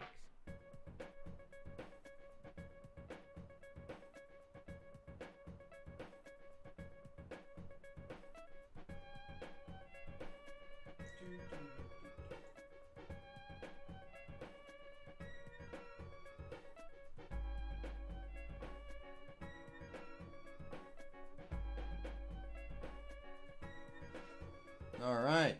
Ah, look at that. That looks pretty cool. I like that.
stimulate him orally, I move downward with my tongue to his balls.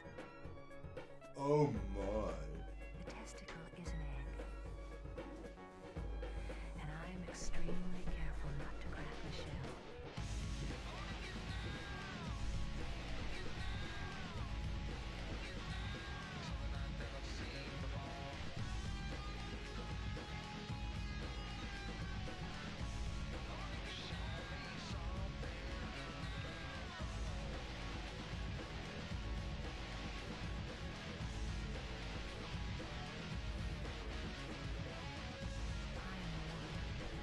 A sensuous woman who loves and loves to be loved.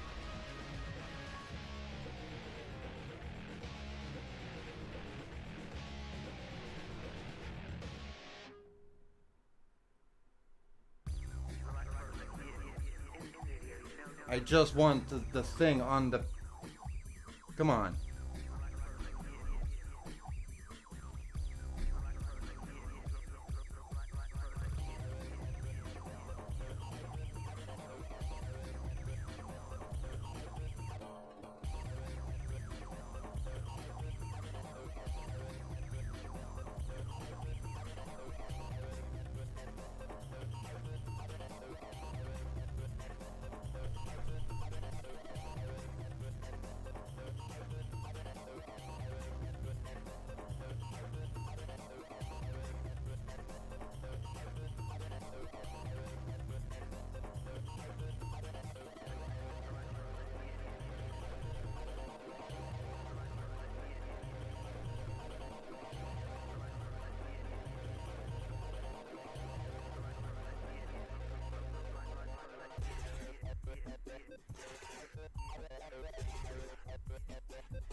Oh my god.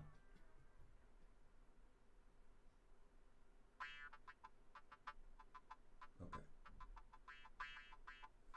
Good enough. No, not good enough. Not good at all.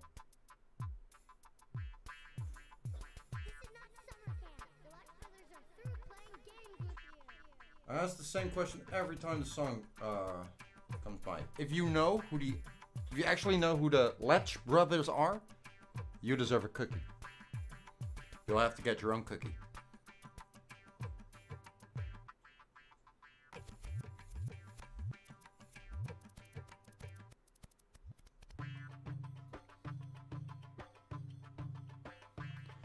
Oh boy, I feel like I'm done for today. Let me look at it from a distance.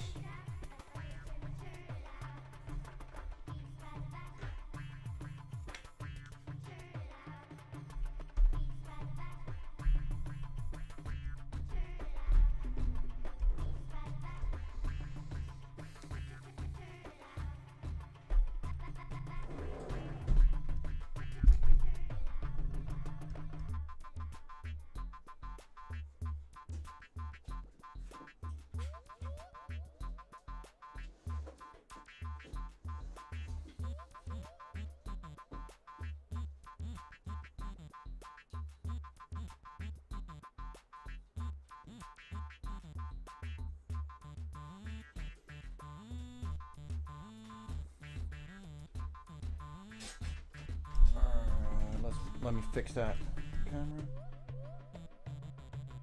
Pink cam, configure video. White balance, auto for now. Oh, sure.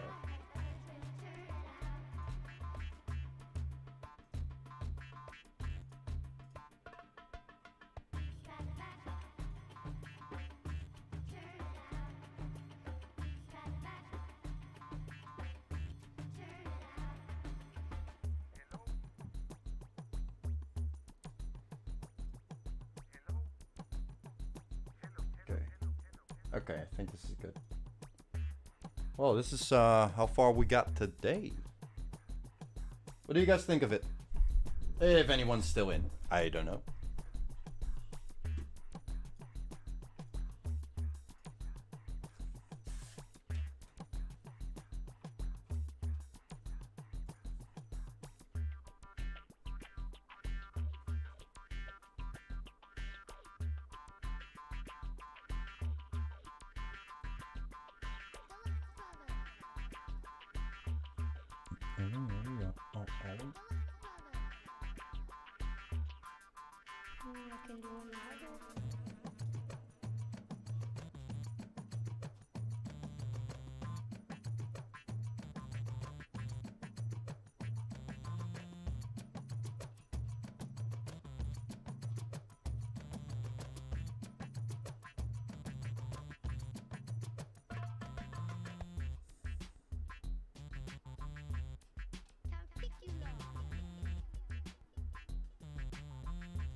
Thank you, Lasty.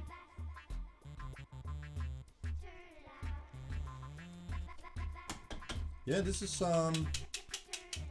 just a well, I gotta mess with the values still not happy with it. Those blocks on the inside, I had a plan for that, but no, I can still do that. I want to add a little bit more value to the edges of those brighter pinkish blocks inside the letter.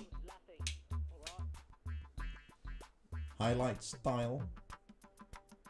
I'm still not sure what kind of color I'll give the outline. I wanted to make it black originally, but I feel like I should use like an almost like a very dark version of the main color you're seeing right now, according to the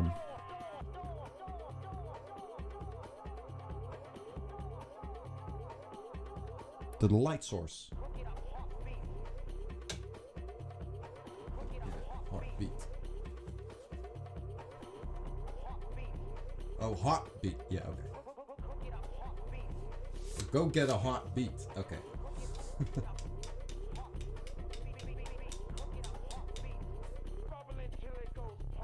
What?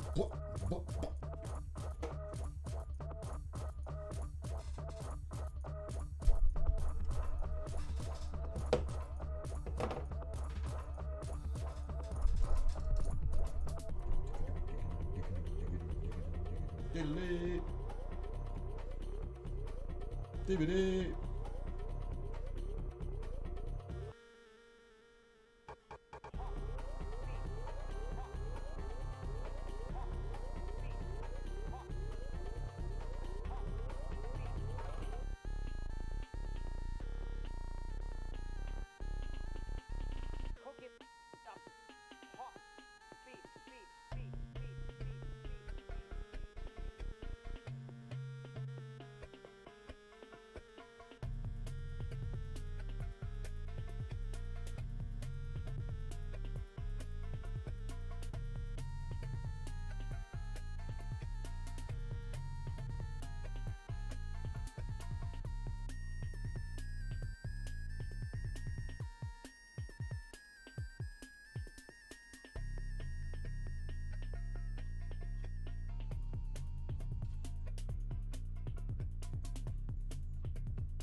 Lol.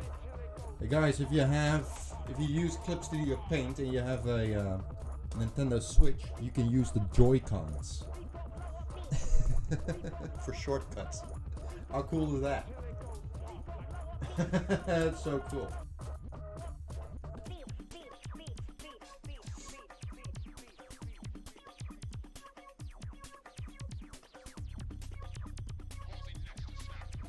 Lol.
Okay guys,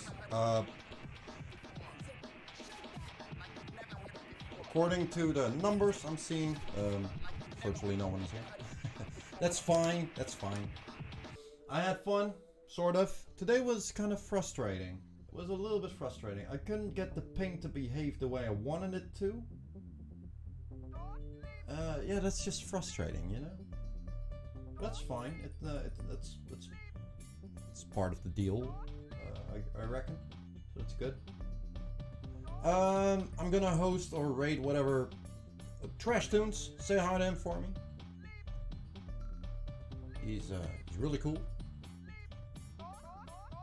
And, yeah. Thank you for watching. And I'll see you Friday. Not Thursday. Friday. See you then. Bye bye.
Yeah, but like, you can have classes and be productive at the same time. Here's the thing: you need 2 monitors, right?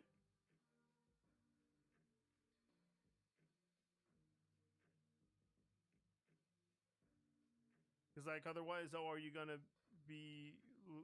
How are you gonna have the class and work at the same time?